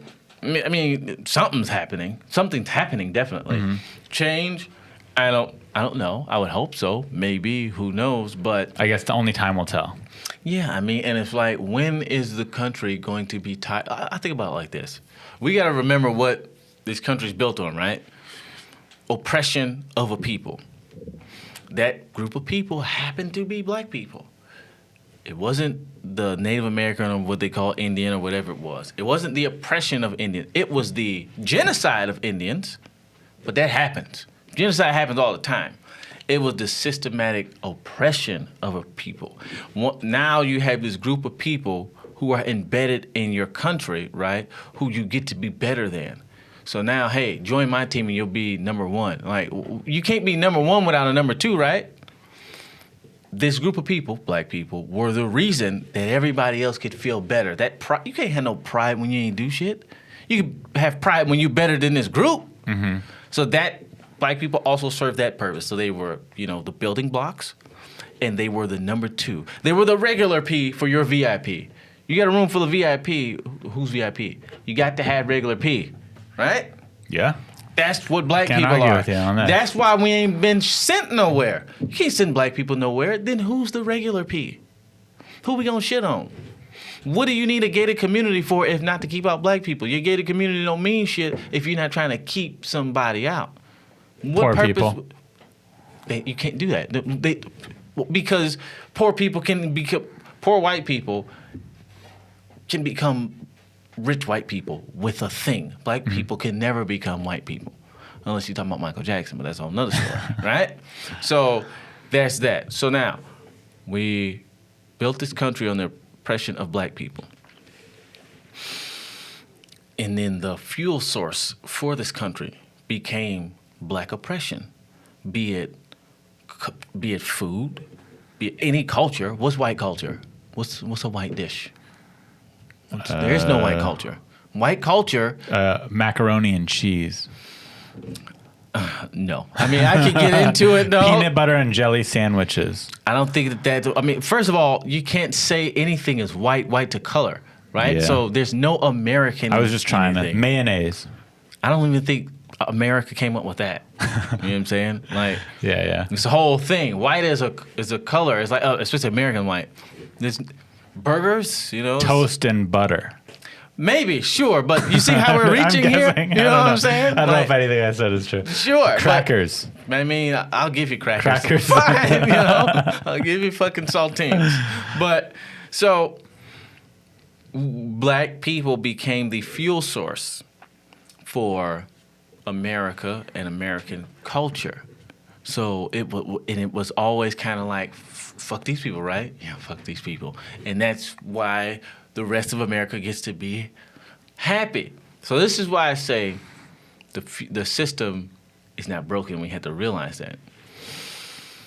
That's what America's built on. Fuck black people. That's what America sells. Fuck black people. Now, black people have been conditioned to a point where they can take it. We're pretty used to it, It's like if you just It's the only thing they know. Yeah, but what's changed is the visibility of it, and plus the lies. So it's always, hey, don't do that. Lie to us, right? And then try to make sure we don't see that no more. But now we can't not see it in the lies. We keep finding out our lies. Yeah. That's a whole nother story. If we change, what's going to be the fuel source of America? The fuel source of America is black oppression. What's going to feed the big bad monster?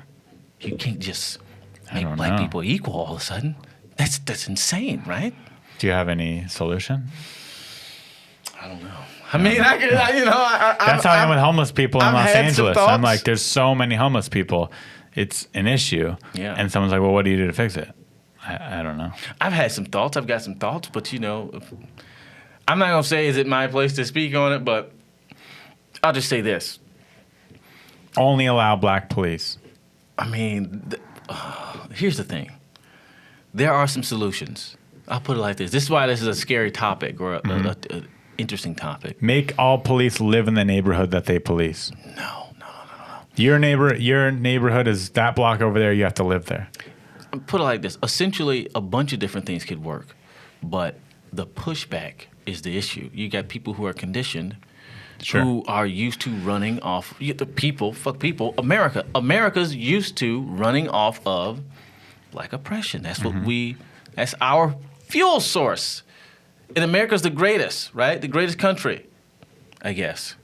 Yeah, I don't know. You can't Does just... anyone say that? I mean, dumb Americans say that still, but I don't think anyone in the rest of the world says America's the greatest country. Hey, let's just go with it. We're American. Okay. America's the greatest country. Number one, yeah. Sure. Go Trump. You can't just replace that fuel source of black oppression with anything. So to replace it with something that works, but it's not as great as the fuel source that we had, that leaves us vulnerable, right, to not being the greatest, or at least not being perceived as the greatest. That's a scary thing. Now, when you say, do I have any solutions? Well, this is the thing. If you look in history, there has been a solution and a rectification of situations similar to this. But that solution, not so fun. What is it? You know what it is. I don't know what it is. You do know what it is. I'm Anytime asking. some real shit I'm changed. very stupid. I don't know anything. Anytime some real shit changed, a fucking complete 180, what is it? A civil war? Death and destruction. A war. Bloodshed. How did we get America? We didn't ask war. nobody shit. Why are fucking Africans speaking French? It wasn't because French people came over and was nice. So that's the they solution? Conquered A war? motherfuckers. No. I'm not saying that's the solution. What I'm saying is history shows that that's the only thing that has worked. Hopefully, we ascend to a point where we can change that to where we can make it, we can change the situation with something different. But if you start to study why that's been the only thing that's worked, it's kind of like, that's life, right? That's life. Things die and new things are birthed. The sad truth of the world is there's issues that you're never going to convince the other side to change. You know what I mean? Like, we could sit here and say racism is bad, but if we had the average racist in here that's openly racist, there's nothing me and you are going to say that's going to convince them not to be racist anymore. Right. That's what I'm saying. It's like, maybe there is, right? Maybe there is. Let's say there is something we could say. But it took 3 days.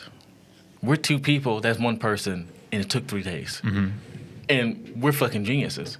So everybody's not going to be a genius. Everybody doesn't have 3 days, and everybody can't sit down and convince everybody. Yeah. So what's going to happen? I'm going to fucking kill you. I mean, that's just what happened, you know? There's every place that is a thing. Even, let's take a little bit of racism out of it, right? In Africa, there are different areas over here, different areas over here, different tribes over here, different languages over here. The reason that a lot of so Africa wasn't always called Africa. Have you ever been to Africa? No, but I was high on mushrooms at Joshua Tree and thought I was in Africa. That really happened. Same thing, I think. Yeah. So Africa wasn't always called Africa. It's called Africa after this this conqueror named I forget his first name, something Africanus, right? Before that, it was called Kush. Before that, it was the entire continent was called Ethiopia, right? And just a bunch of different things. And it was all about a motherfucker that had conquered. What comes with conquering? War. Be it war, straight up death, or whatever the fuck it is, right? So, and that's taking typical racism out of it. If you were the leader of the new world after the war against racism, what would you rename America to? Oh. Africa 2? Why am I the leader? Is it because I led the charge? Just in this hypothetical scenario. I know, but that would you dictate something. seem to know a lot more about it than me, so I would say you would lead this charge over me. I don't know anything about So if it. I led the charge, and then because that would dictate it. If I just happened to be elected, I would call it something. But if I led the charge and I conquered and eradicated this systematic racism, Yeah. I'd name it after myself. That's how every other place got named. So you'd pretty name much. America Ron? I guess, you know. Be like, It sounds stupid. welcome to Ron. It sounds stupid. Or would you as name it fuck. Taylor? I don't know. Would you Let's pick see. Ron or Taylor? You know what? I wouldn't call it Taylor because that's not my name. That's my slave name, right? Oh, good call. Yeah. And Ron is an English name. So Yeah, you could argue that they're both your slave names. Right. So I would have to find A new name. this is what I would do. What is your Black Pride name? This is what I would do though, right? I would, if I had to name it after me, I'd either figure out what I'm about and find what tribe in Africa I'm closest to, and then find that language that they spoke. You'd find your lineage. Right. Or I just name it like something funny. If I can. Oh, my mother named me, my middle name is Jor-El, right? Jarrell? Jor-El. Jarrell, okay. It's normally pretty much just said Jarrell, but Jarrell. it's Jor-El, Jarrell. who had a son named Kal-El. Who's that? Superman. Exactly. So I'm named after Superman's daddy, right? Jarrell. Right. So And I don't know. But Jarrell's a bad guy, I think. Well, he died. If you depending on what comic I don't you're remember reading, now. Maybe he's not. I can't remember if Jarrell's good or bad. Jor-El's Superman's daddy. He died. Yeah, but I can't remember if he was a good guy or bad guy. Didn't he he's- might have found out he was evil or something? I can't remember now. Well, depending on who you're talking about, Right. Who wrote whatever comic you're reading, he's came back. He's been Yeah. evil. He's sucked dick. He Yeah. was Marlon Brando. Marlon Brando fucked Richard Pryor. What we're talking about. But, so maybe I'd name it motherfucking Krypton. I don't know. Shit. Crip Ron. Krypron. Crip Ron. Now, I'm from Krypron. because Crip is some black shit. Yeah. I'm Ron. Wait, what's Crip again? Is that a gang? It's blue. That's all Blue, I know. yeah. Somebody said it That's a stood gang. for something. Yeah, Bloods and Crips. Crip. They said Crip stood for Crip. I don't remember something. Blue gang. But they're guys blue. who Snoop murder. Dogg's a Crip. He was? Snoop Dogg was a gangster? He is. He is? No, he's not now. And now he's a rich Are you pothead. being serious? Snoop Dogg is not a gangster now. What's a gangster? Do you have to kill people to be a gangster? I'd say, yeah. Then I guess no, he's not a gangster. But Now I think the he's a Crip rules softie. are a little different. So you think that there's people who are gangster that are just like nice guys that would never hurt a fly? I mean, there's police officers that never heard a fly, right? They're the biggest gang in the fucking country. Yeah, I mean... It's yeah, just a okay. brotherhood. Yeah. It's like a fraternity. But don't you have to do something to join that specific brotherhood of Crips? I imagine there's violence involved. Well, that's fine. Here's the thing, man. You know about frats in college, right? Yeah. Okay. I wasn't in one, but I know about them. Okay, what school did you go to? UC Santa Cruz. Okay, so Banana slugs. let's say Santa Okay. Cruz School, right? And they've got the chapter of, I don't know, something Greek, right? The same chapter of that same group of letters at another school. He's a little different. Of course. Got it. So So- there's some Crips that are just, work at Best Buy. I guess. And I that mean, call I don't themselves think the so, Crips. but sure. Why not? And then there's some that are like, you got to kill that guy if you want to be a Crip. It is all, it's, who knows? I got to get a Crip on the podcast.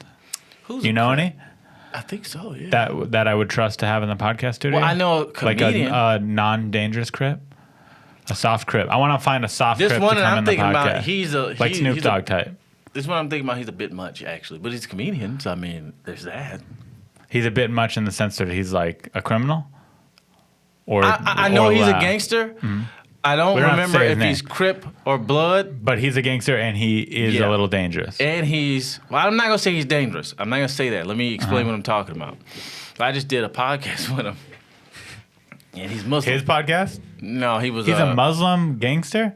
comedian, yes. Comedian. Wow. Mm-hmm. In my head, I don't know him. And now that we're talking about it, probably I don't met think him. I want to know him based on Oh, this. he's a great guy. He is? I mean, as far as I know him. You know what? He sounds a little much. Now, that's what I'm trying to explain to you, right? It sounds like he's asking for too much attention. Like I'm I a mean, I don't know about Muslim, that. I'm a gangster, I'm a comedian. It's like, pick one, relax. I'll tell you what it is, right? It's one of these. It's one of these situations. And I could be wrong, but I'm probably not. Whatever. It's one of them situations where, like, let's say it's just you and him in here talking.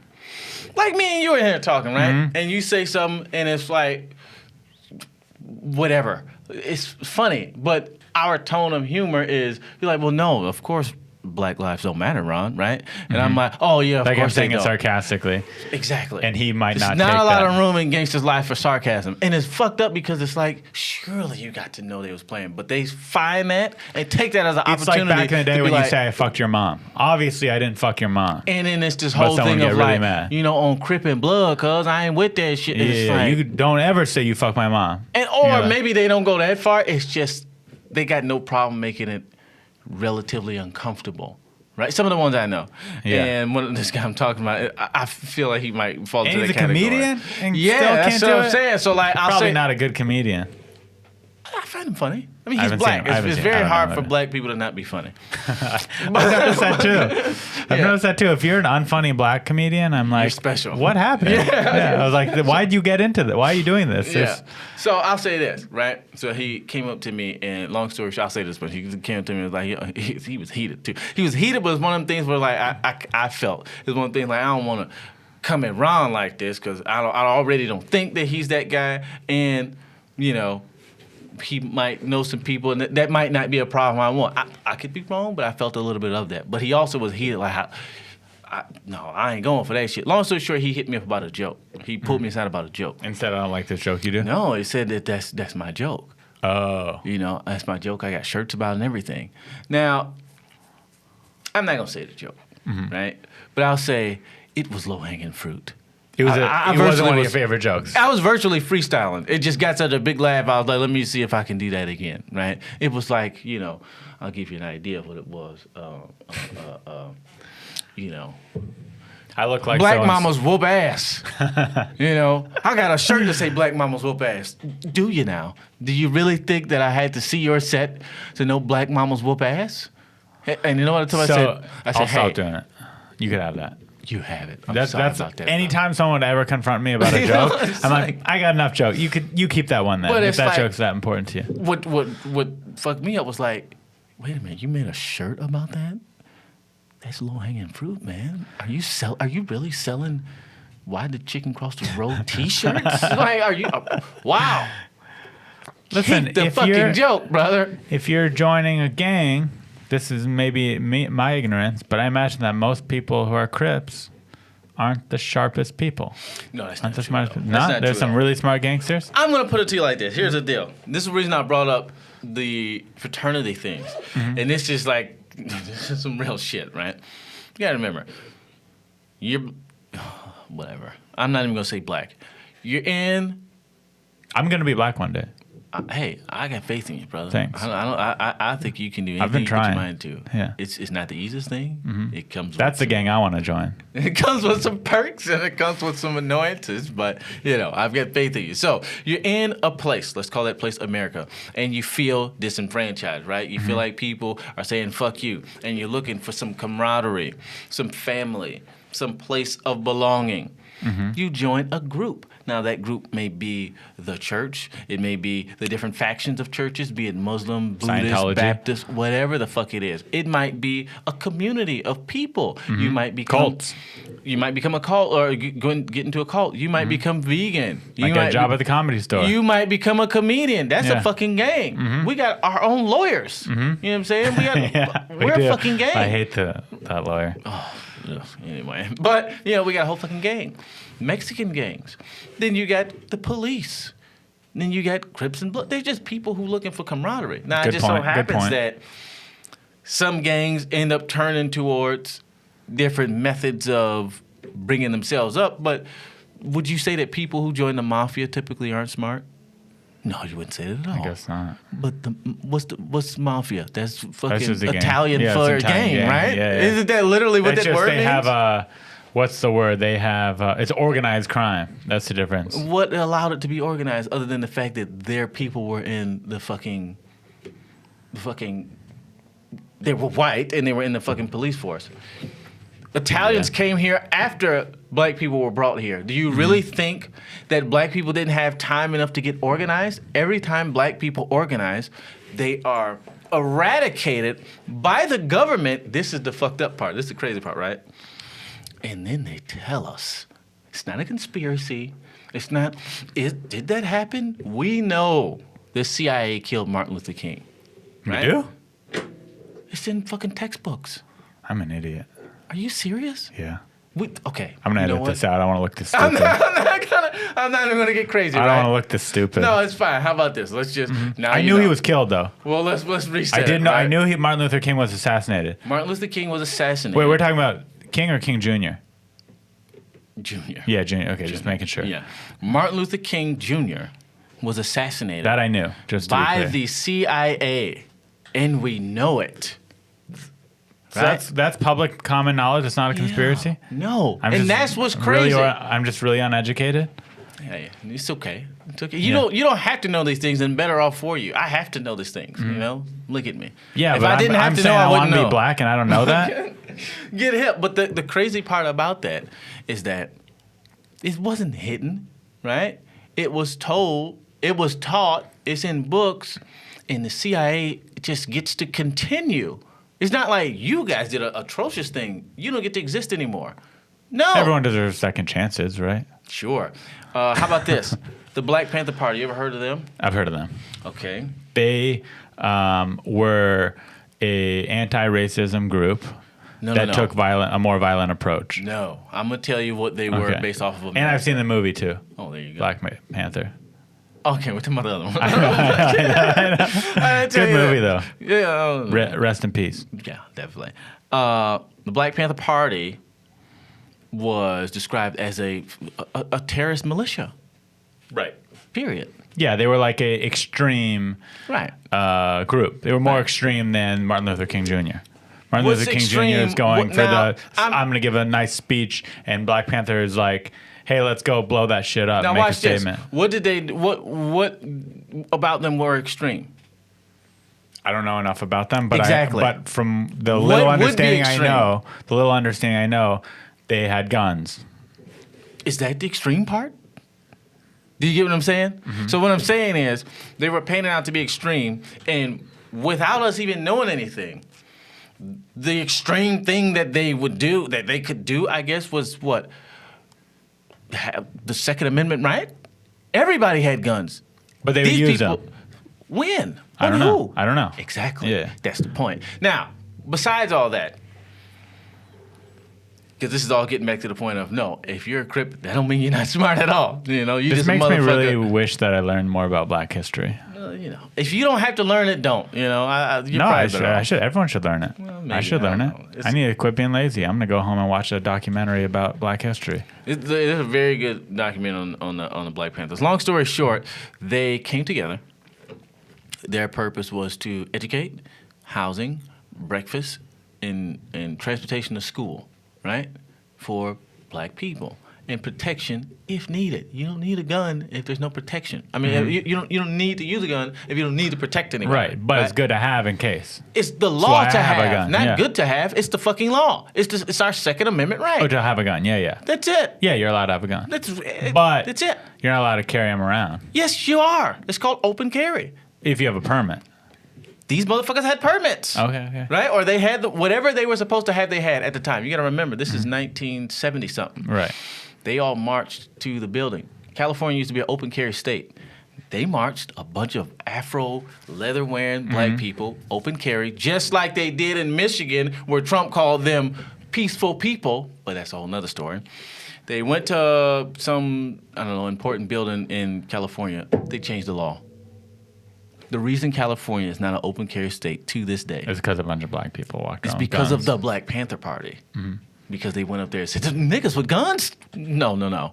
We'll change the whole fucking law before we let this happen. That's beside the point. Fact of the matter is, we know that the FBI and the CIA systematically tore down and destroyed the Black Panther Party. That's what they did. There's a movie coming out called, I don't know what it's called, but it's about Bobby Seale, not Bobby Seale, about Fred Hampton, who after they killed... Who started the Hampton Inn hotel chain. No, but close. Okay. He was, long story short, he was one of the... Not a good hotel chain. I'm glad he didn't start that. I'm glad he's better than that. Really cheap, pretty low budget.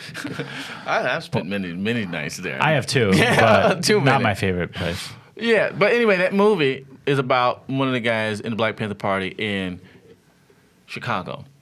And I believe he rose to prominence after they had already killed off the other leaders. Long story short, they killed him. He did nothing illegal. I forget if the CIA or the FBI, they killed him. They just killed him because he was a fucking problem, right? And they just admitted to it. Like, well, fuck him. We Did killed they him. admit it to it then, or we found this out now? They did it then because they Back then, it was okay to be racist. They paid their families $1 million and was like, my Sorry, bad, my but bad, yeah. we can't Here's have, $1 million. We can't have niggas becoming the mafia. It's insane, right? So that's the difference. And that's the issue. And I was just talking to somebody. I had a meeting with somebody. And I feel smarter. well, there you go. Yeah. That's the thing. That's why when people say, oh, black people this, black people that, it's like, look, man. They can't be doing that to our people. There you go. Now you're fitting in. Now you're fitting in. It's like, I'm not saying black people don't need a handout. We don't need nothing, right? But it would, if nothing, it's like. Well, they need and they don't need a handout or anything. They don't need any presents or sorries. They need change. No, we don't even need that. We can do that all by ourselves. The time will do that for any group of people. This is not a resilience reserved for black people. That's the other thing. When I speak on these things, I don't speak of it from necessarily a black pride standpoint. It's like we got to actually look at look at the actual terrain. Not that it's going to help anybody. This ain't got shit to do with how strong. Fuck that shit. This is just what happens with people. Left to their own devices, people will ascend to wherever it is they need to be. The thing is, black people uniquely, American black people, what I've heard called as American descendants of slavery in particular. African Americans, or you don't want to? I've newly heard the term African descendants of slavery. Okay, which it's a little long of a term. Of course, but I'm just saying it separates black people from all people of color. Mm-hmm. I see. Okay, African descendants of slavery have been systematically ADOS. This guy called it ADOS. ADOS. I heard it on a Rogan that podcast. I can get behind. Yeah, ADOS. Anyway, the only group of people who have been systematically held down and back, yet still we're like cattle. You know what I'm saying? Like fucking. There are chickens. The chickens we eat don't exist in the wild. Right. Because they they're grow all so plump big. And they have hormones. And they die. They're not natural, yeah. They die and they grow in 20 weeks or whatever, and then they die, right? Yeah. That's what black people are like. Those chickens, like, if everybody who says, well, you shouldn't fuck those chickens over like that, and they're like, free the chickens. If you sent them chickens in the wild, they all die. No more will be reproduced. If racism stops, we don't have, or there's like, hey, whatever, you guys can go wherever you want. We don't even have a place to go. Right.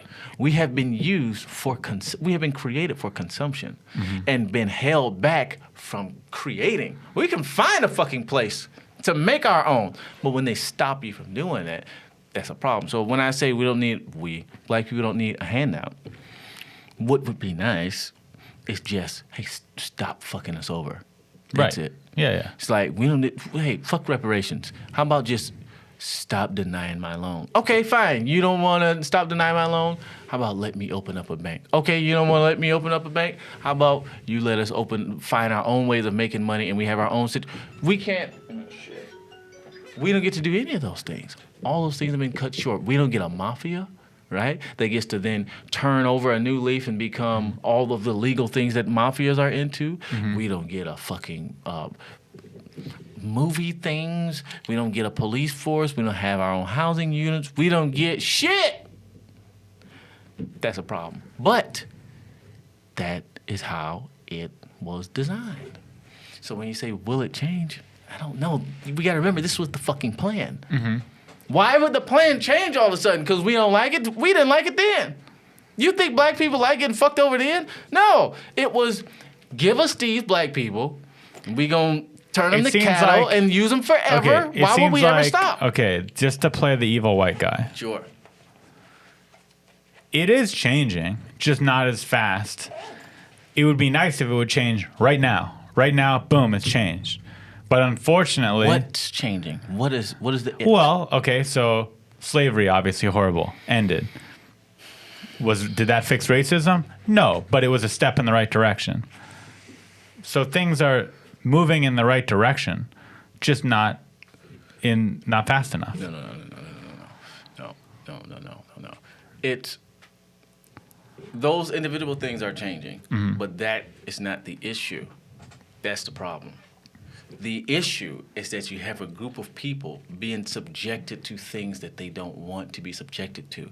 Now, you could subject those people to things they want to be subjected to, or you could just leave them the fuck alone, right?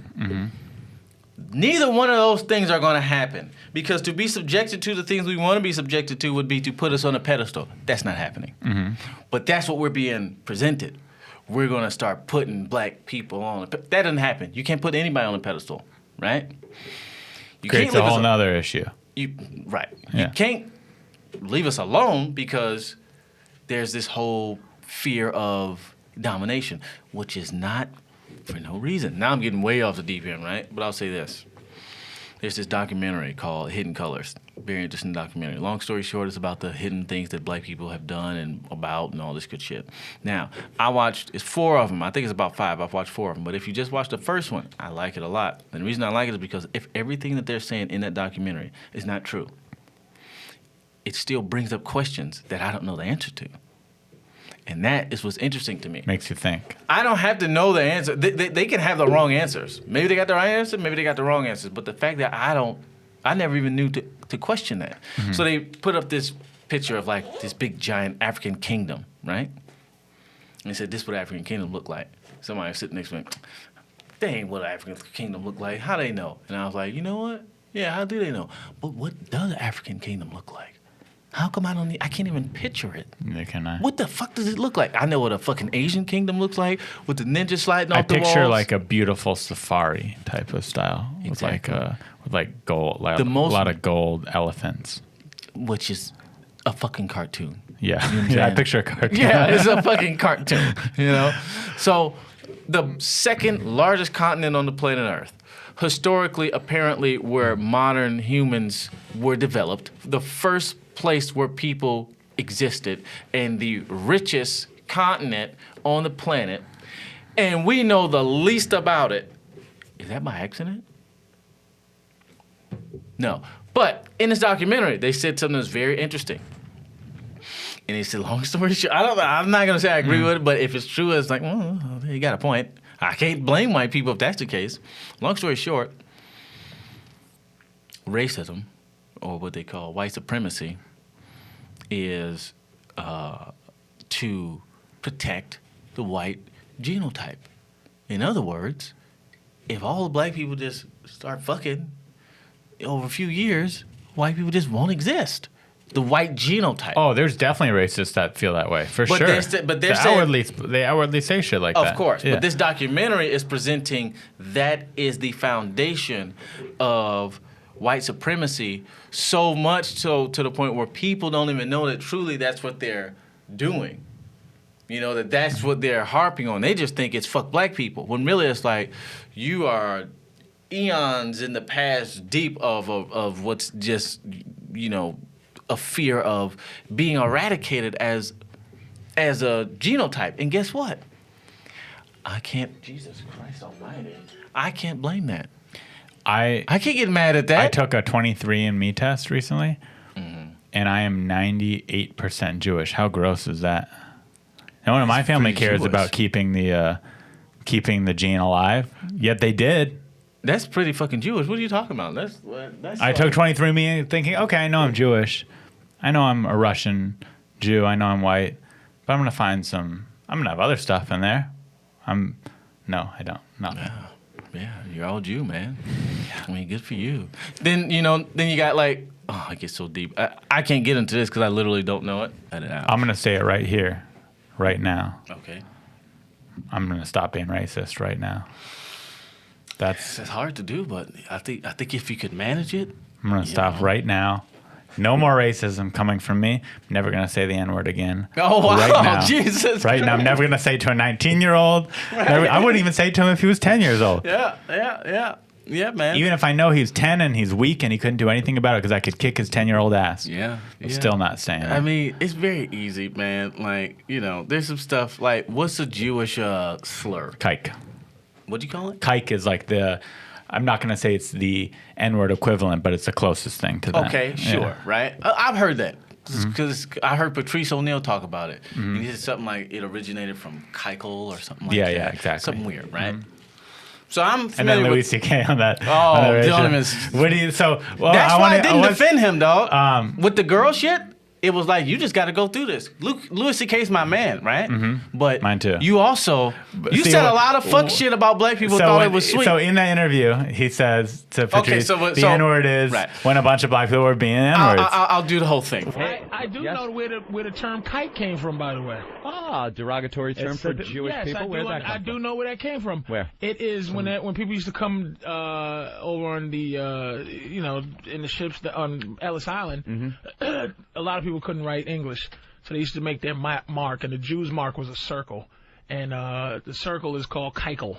So that's what they would just shorten it to kike. The guys coming in and say, "Here's another kike." Once they seen the circle. You know where nigger came from originally? There was some black guy being a nigger, so they called him a nigger. Jesus.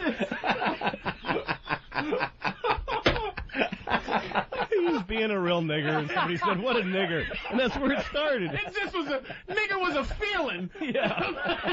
He's just like this. Look at him. Yeah, it wasn't some wordplay. Just blurting out a sound, and it came out like that. Just the guy was being such a nigger that it fucking made someone say the word. Oh my God, man! That's awful. Well, we're learning about derogatory terms and where they came from. That's right. Wow. It's history. It's a really good history lesson. I never knew that. And it was funny. It was funny. I remember laughing. I remember that it was bad, but he's a fucking comedic genius. The timing was perfect. Oh, the I mean, fact if that a he said black it when you're not supposed to say black it, comedian had said that, I don't think it would have been as funny. you don't? No. It wouldn't have been as funny, but still would have been funny. It still would have been very funny. But it was even funnier because it was like, you are so not supposed to say that. Right. But I remember thinking like, just because you can do it don't mean you should. You got off. Interesting. You got off. And I laughed. And I'm all about the blackety black shit, you know.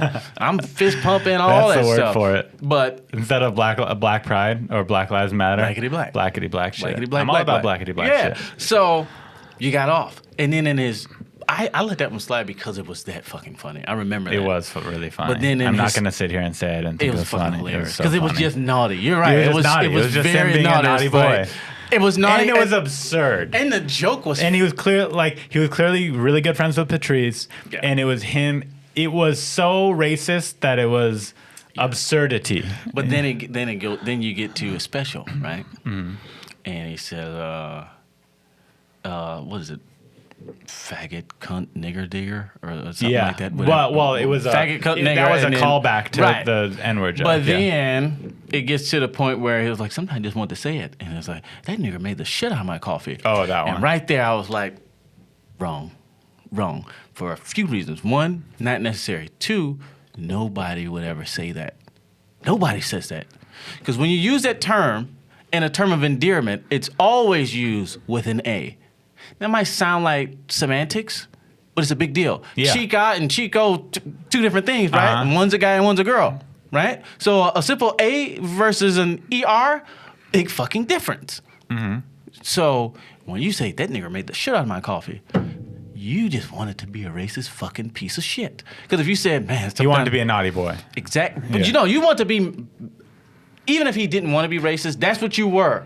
Mm-hmm. Because if the joke went, man, sometimes I just want to say it. I just want to say, man, that nigga made the shit out of my coffee. That's what he should have said. If he would have said that when he got fucked up with the girls, black comics would have rolled for him. But I can't ride for you. I'm not going to persecute you, but I'm not coming to... Well, who the fuck is Ron Taylor, of course, but I'm not coming to your aid. You're not defending Louis. Because...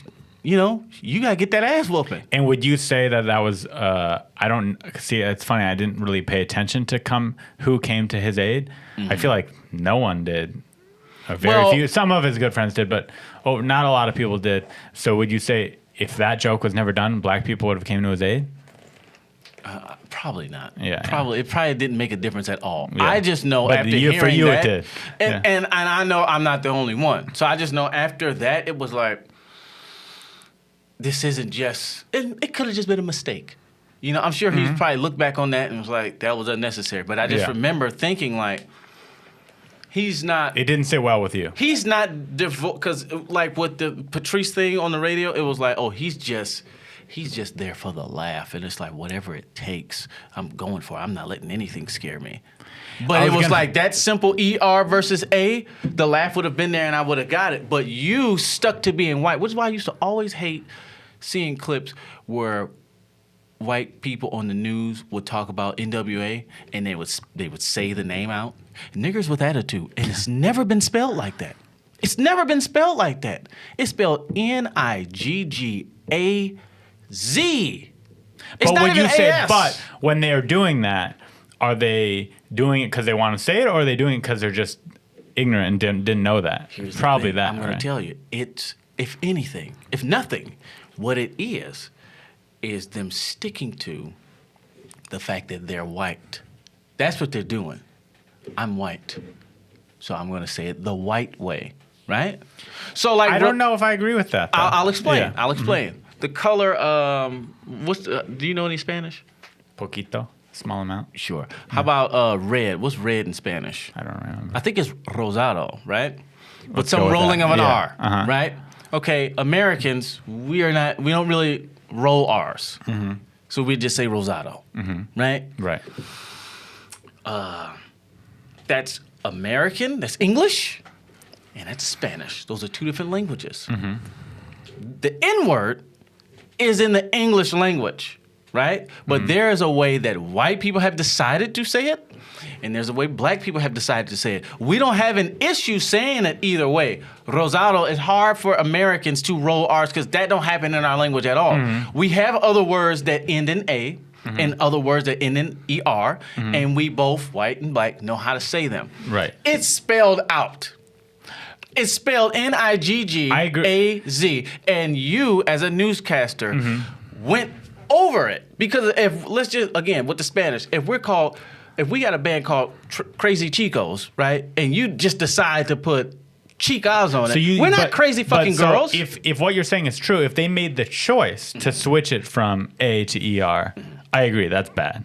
Obviously, I wouldn't know. I wouldn't. But born in the 80s. that's the thing. I don't know that. see it as like a they choice. might have. It might have been the teleprompter guy who put it in with Somebody. ER, and then they're just reading it. You know, it's like It's I feel only like ever been spelled Niggaz. right.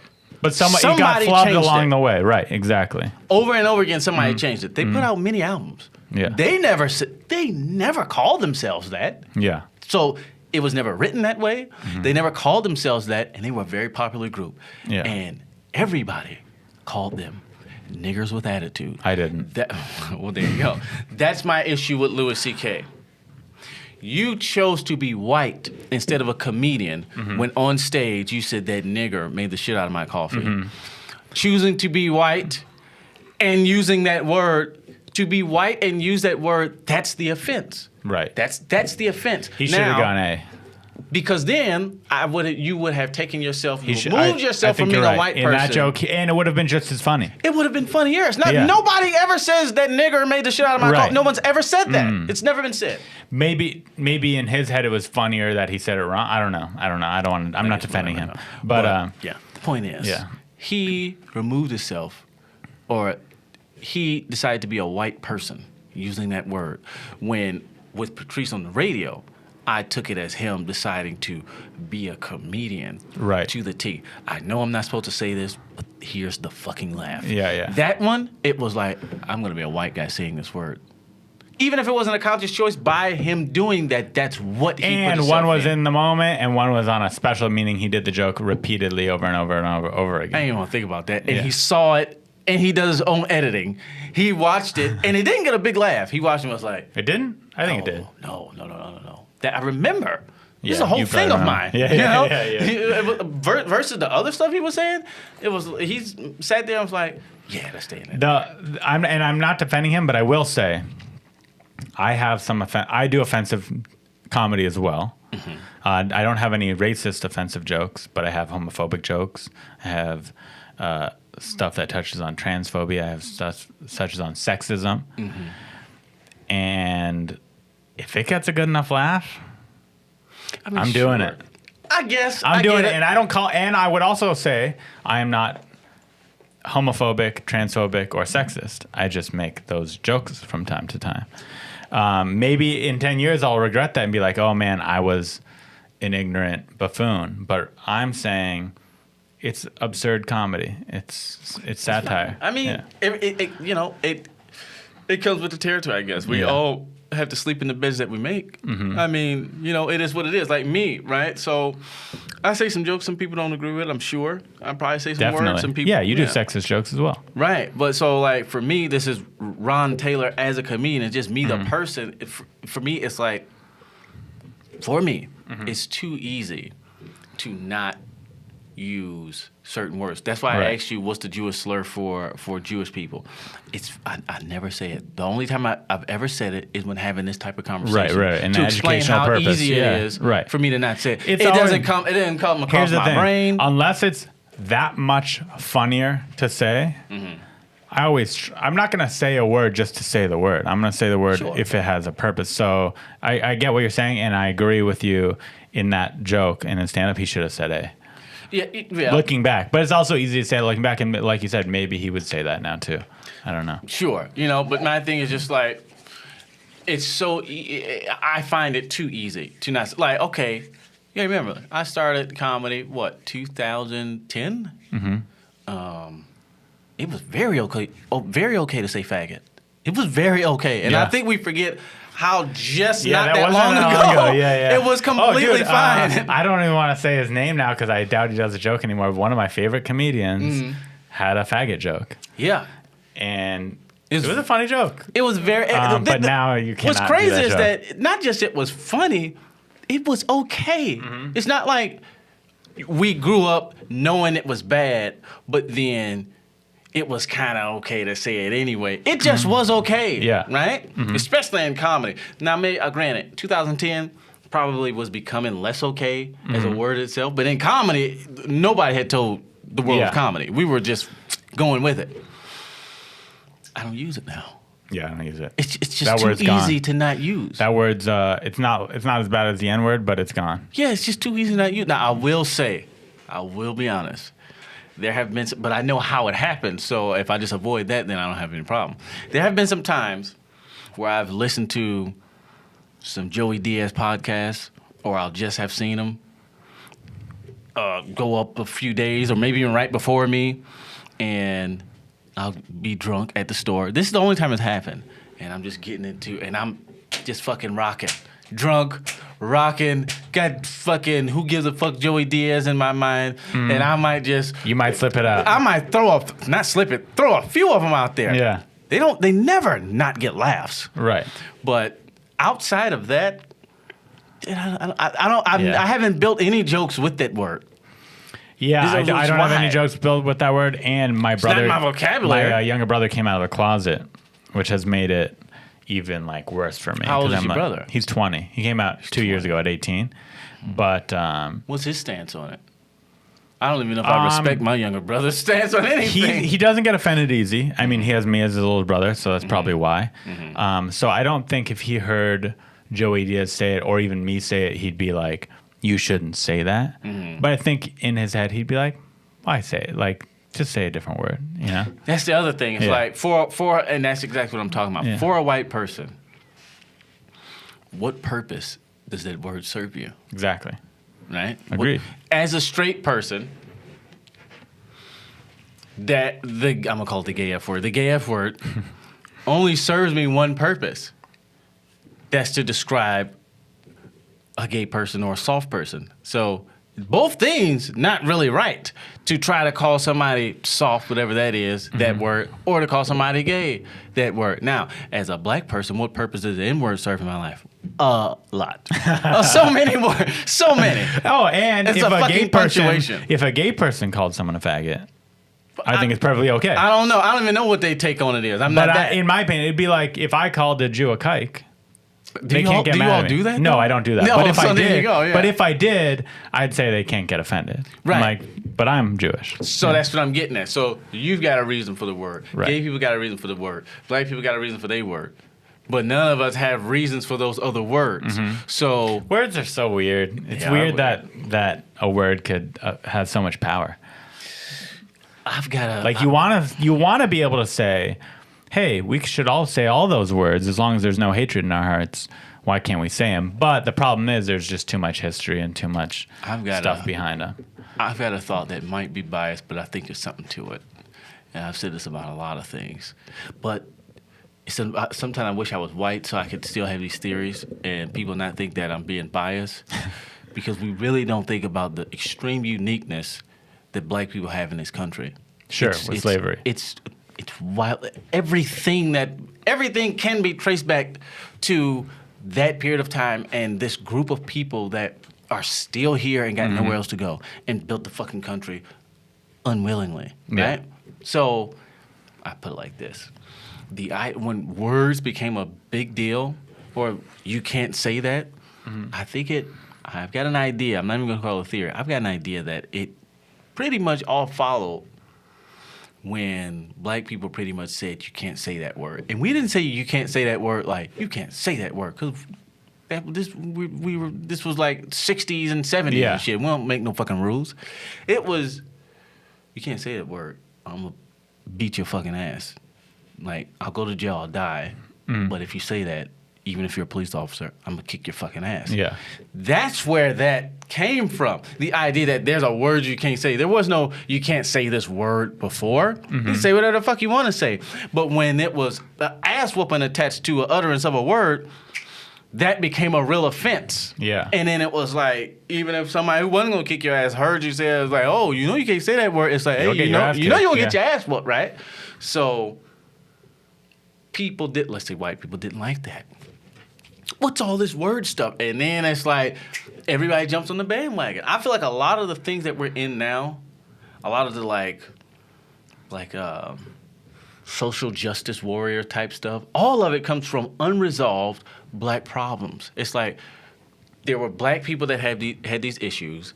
They weren't resolved. So a new group follows the trend and maybe they're able to get some of their things resolved or not, but it's like, oh, well, you know what? Fuck it. Let us try now. It's like all this political correctness. Who the fuck gave about how Asian people were depicted in American movies? Now, I'm not saying it doesn't matter, but who cared? When was that a thing? When were there white women fucking racing for Asian representation? The idea of representation, that's a big one, right? And then I'm going to shut the fuck up about this. Representation. There's no need for representation, right? For just about anybody else other than black people. But we got to remember why that was requested. It's because black people were the only people one of the few groups of people in movies and different things that were eliminated. If you do a Western movie, right, or whatever the fuck, and there's no black people in it, big deal. But when you do the Cleopatra movie and it's full of white people, that's a fucking problem. Yeah. Then you start asking for representation. So this whole idea of you need representation. Okay, you make a movie about cats and dogs. That's the actual movie, Cats and Dogs. Do you need lizard representation? Because they exist, right? But do you need that in there? No. But if you make a movie about, I don't know, about cats and dogs are playing all the cats. Exactly. Yeah, that's exactly what the fuck I'm talking about. That's the fucking problem. Totally. But guess what? When we start rah-rahing for that shit, and then they throw us a fucking bone and like, okay, well, we'll put Denzel in something, whatever. Denzel's a dreamboat. Exactly. As if the problems are that straightforward. Like, you know, how come there's no disabled people in Wakanda? What? Yeah. Excuse me? What the fuck are you talking about? What are we talking about? Yeah, well, there was no blind people in Friends. What the fuck are you talking about? Do you know why we were even talking? We were talking because they made a fucking samurai movie with fucking Tom Cruise. Good movie though. I didn't see. Last Samurai. Pretty good movie. But let's say there were no Asian people in it, right? Mm-hmm. You made a samurai movie, no Asian people. Man, I think I'm gonna rewatch that movie. You made a fucking Africa movie with no Africans. Yeah, stupid. And just was like, yep, you fucking Discovery Channel.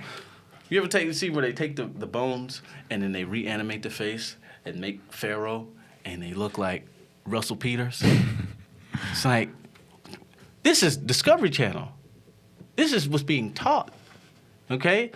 Nobody is saying blind people don't exist. Nobody Right. has said it. Nobody did the Ray Charles movie, and this motherfucker was like doing archery and fucking a sniper and doing all these sea things.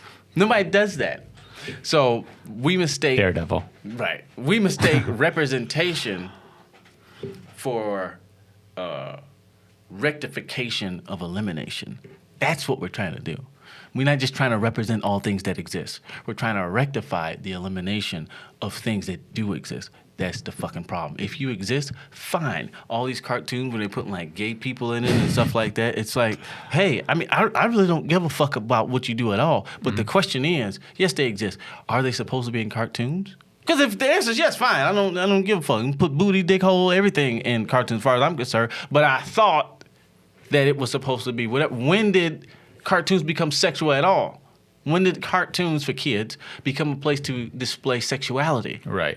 So just because something exists doesn't mean it needs to be represented in all facets of life necessarily. Maybe there's going to be a balancing period. Right now, we're going through this really push for PC and equality, and so right now maybe there's going to be too much of this race in this or sexuality in this, and maybe it is too much, but hopefully that all balances out to where it's the appropriate amount of each. Yeah, it'll probably happen. I mean, or an equal or whatever. The whole Me Too thing was that. It was overcorrection. Right. Overcorrection, but it was needed. yeah. Yeah, exactly. Overcorrection. So some people are going to get caught in the crossfires. Maybe me. Yeah. Did you see the list? And then I'll shut the fuck up. I'm sure you the gotta list go. of male comedians that are like, this was fucked up. Was I on it? I don't know. Everybody always asks me that. I only know I wasn't on it because that's all I was looking for. I'm scared. No, This was a while ago. If I was on it, I'd know about it. I don't know. There's a lot of names on there. Jesus. And this was a while ago, so who even knows? This was before Me Too. Like, right before Me Too. Who made this list? That's the thing, right? I'm not going to say any names right now. Oh, you know who? It's a faction of lady comics. It was a group. It was the Facebook group. That's why there was so many names on there, because they all could add to it. Mm-hmm. And this is the fucked up part. Let's say you take a girl out on a date, and you guys fuck, and then you go on another date, and the date doesn't go so well. And then you guys go back home, and you don't talk to her anymore. Your name's on that list. Oh, of course, yeah. If the girl doesn't like you, your name's on the list. But if she's like, I hate Ron, he didn't call me back, boom, you're on the list. But the list is called creepy guys or sexual predators or just straight up rapists or whatever it is. So now all these motherfuckers are lumped into that thing. Luckily, nothing happened with that list. But the fact is, that's what nothing happened yet. Well, it's an old list. I don't even know where to Yeah, there was a Twitter account that followed me that was like, it was right after the Chris D'Elia stuff. Mm-hmm. And it said, this account is made to take down the sexual predators in comedy. And they were going after, like, I don't know if it's from that list, but their own list of male comics who they deemed needed to be canceled, right? We're here to cancel. And I blocked that account immediately. I'm like, I'm not a part of this shit. The good Lord knows what he's doing, man. Because that's not, nobody wants to bring that to my doorstep. There's like, because sometimes I sit back and fantasize about somebody trying to get me, because I'm not the people that got whatever. You know, I'm more on the Joey Diaz side. Mm-hmm. Chris D'Elia shut his everything down, right? Louis C.K. went off the face of the map. Probably because they actually did something wrong, and that comes with it. If you genuinely did something wrong, and or you feel it, then you probably do. If I really did something wrong, maybe I would be like, oh, fuck. And I would just, but I didn't, right? And there's some people getting lied on. But it seemed like they scurrying away too. But maybe there's something that they feel guilty about, whatever. The point no one's perfect. The point Say is, that. Exactly, nobody's perfect. But the shit these people talking about, oh, I know I didn't do none of that. And don't bring it to me, because I'm a eviscerate verbally everything you think about. You're not going to say something about me. Ron Taylor was creepy to me, and then just that be the end of it? No, because I didn't. You fucking lying cunt. I'm not all women. No, you're a fucking lying bitch. When this hasn't even happened. Because I'm thinking about it right now. When I first started working I'm going to say this much. When I first started working at the Comedy Store, long story short, somebody told somebody else that I gave them a ride home. I probably shouldn't say this. I really don't give a fuck. Mm-hmm. Gave them a ride home. Took off my seatbelt. This is how I heard the story, mind you. This is third party, so I can't put this on that girl, and I wouldn't. Took my seatbelt off, reclined my chair, and told her to suck my dick I don't tell girls who suck my dick to suck my dick. I'm going to say this to a stranger girl. This is a bullshit story. Yeah. Here's the thing, though, right? Because I really don't remember everything that I remember giving her, right? I don't remember all of that. Yeah. But I'll go with you the whole way there. Let's just say I don't remember so much. I could say that happened. Not like I was drunk and I don't remember. It's just I gave many people rides. I don't remember everything. Sounds like you were giving a girl a ride home, like a gentleman. Exactly. Let's say I took my seatbelt off, right? Let's say I did recline my chair. Mind you, I live in my van at this time, so I might have been staying there for all I fucking know. Let's say I did ask you to suck my dick, right? Let's say that. Well, we know it didn't happen. We know I didn't touch you. So now what are we saying? I asked you a question? We can't request our dicks to be sucked now? Amen. Get the fuck out of here. How you think you got here, bitch? Your daddy wrote a note and said, what you think about going half on a baby? Some dicks was asked to be sucked. Mind you, I don't even do that to girls that do suck my dick. You're also, now we're not allowed to ask girls younger than us because then we're a predatory old man. It's like if you're 20 years old, you can't make the decision to suck my dick. 20? What do you mean? You know, now if you're a 30-year-old man hitting on a 20-year-old, you're a creep all of a sudden. It's I guess so. That's the other thing. So, All the girls she have been could join the military. She could go to the front line. She could fight for our country, but she can't choose to suck my 30-year-old dick. I don't think so. Yeah. I don't think that seems fair. They don't trust her to drink either. But they trust her with a fucking M80. Or M16. M80 is a firework. But I'll say this much. This is the other reason I feel so passionately about don't bring that shit to my doorstep. All of the women I've ever talked to, pretty much in my entire life, they all have more money than me. They all have been in positions of power over me. And aside from some girls that I knew in Detroit, they're all older than me. So where's the fucking power shift? Where's the whatever? I've got nothing over you. And I didn't do what you said. We're poor comedians who live in vans. I got nothing over you. I didn't do what you said. But even in a world where I did what you said really ain't wrong. I don't know which way is the Me Too. I don't know if the girl Me Too's or the guy Me Too's. I don't know how that goes. Anything you want to plug? Yeah, man, my mouth. I don't want anybody to have heard any of these things I just said. Just have the most liberal person I know go through and just, hey, should I cut this out? Do you edit this? I do small edits, but not major edits, but I can. I've had people say, hey, can you edit that out? I would say this. Edit it all out. No, I would say you edit everything or nothing, because I've justified everything I've said, so I feel completely comfortable with everything I said. If anyone listened to this, they should take away that me and Ron are both pedophiles and racists. Wow. Jesus Christ. Right? I mean, hey, fine, run with it. Come for me if you want to. I'll get more followers for getting in trouble right now than I will putting up great content. Yeah, at this point, bad press is good press. Hey, I'll plug just my social media, man. Comedian Ron T on Facebook, Instagram, Twitter, and YouTube. On YouTube, from time to time, I do a show called Van Cooked Meals, where I cook a meal in my van and interview guests and stuff like that. And that's about it. If anything else comes up, you'll see it on my social media. Check him out. Follow him. He's very funny. Yeah. Performs all over. Thank you, guys. God bless. Peace. You're listening to Unlicensed Therapy with Ari Mannis.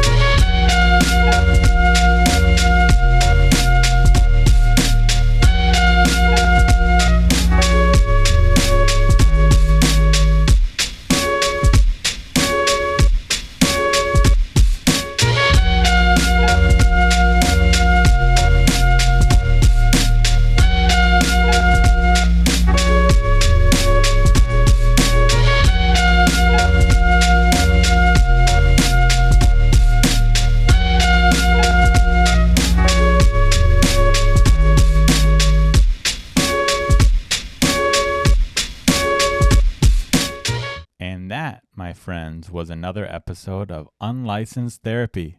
This one took a lot of work, a lot of editing time. Not really enjoying the editing part, but you know what? I want to do it. I don't have an excuse not to do it. I'm going to do it. If you're a fan of the podcast and you haven't already, please leave us a 5-star review on iTunes, even if you watch the YouTube. If you're watching on YouTube, please subscribe, hit the notification bell, leave a comment, a thumbs up, all that bullshit. And hey, maybe call in with a voicemail. Email me a therapy problem that we could play on the next podcast. I don't know. Contribute in some way. Thank you so much. God bless you. Good night.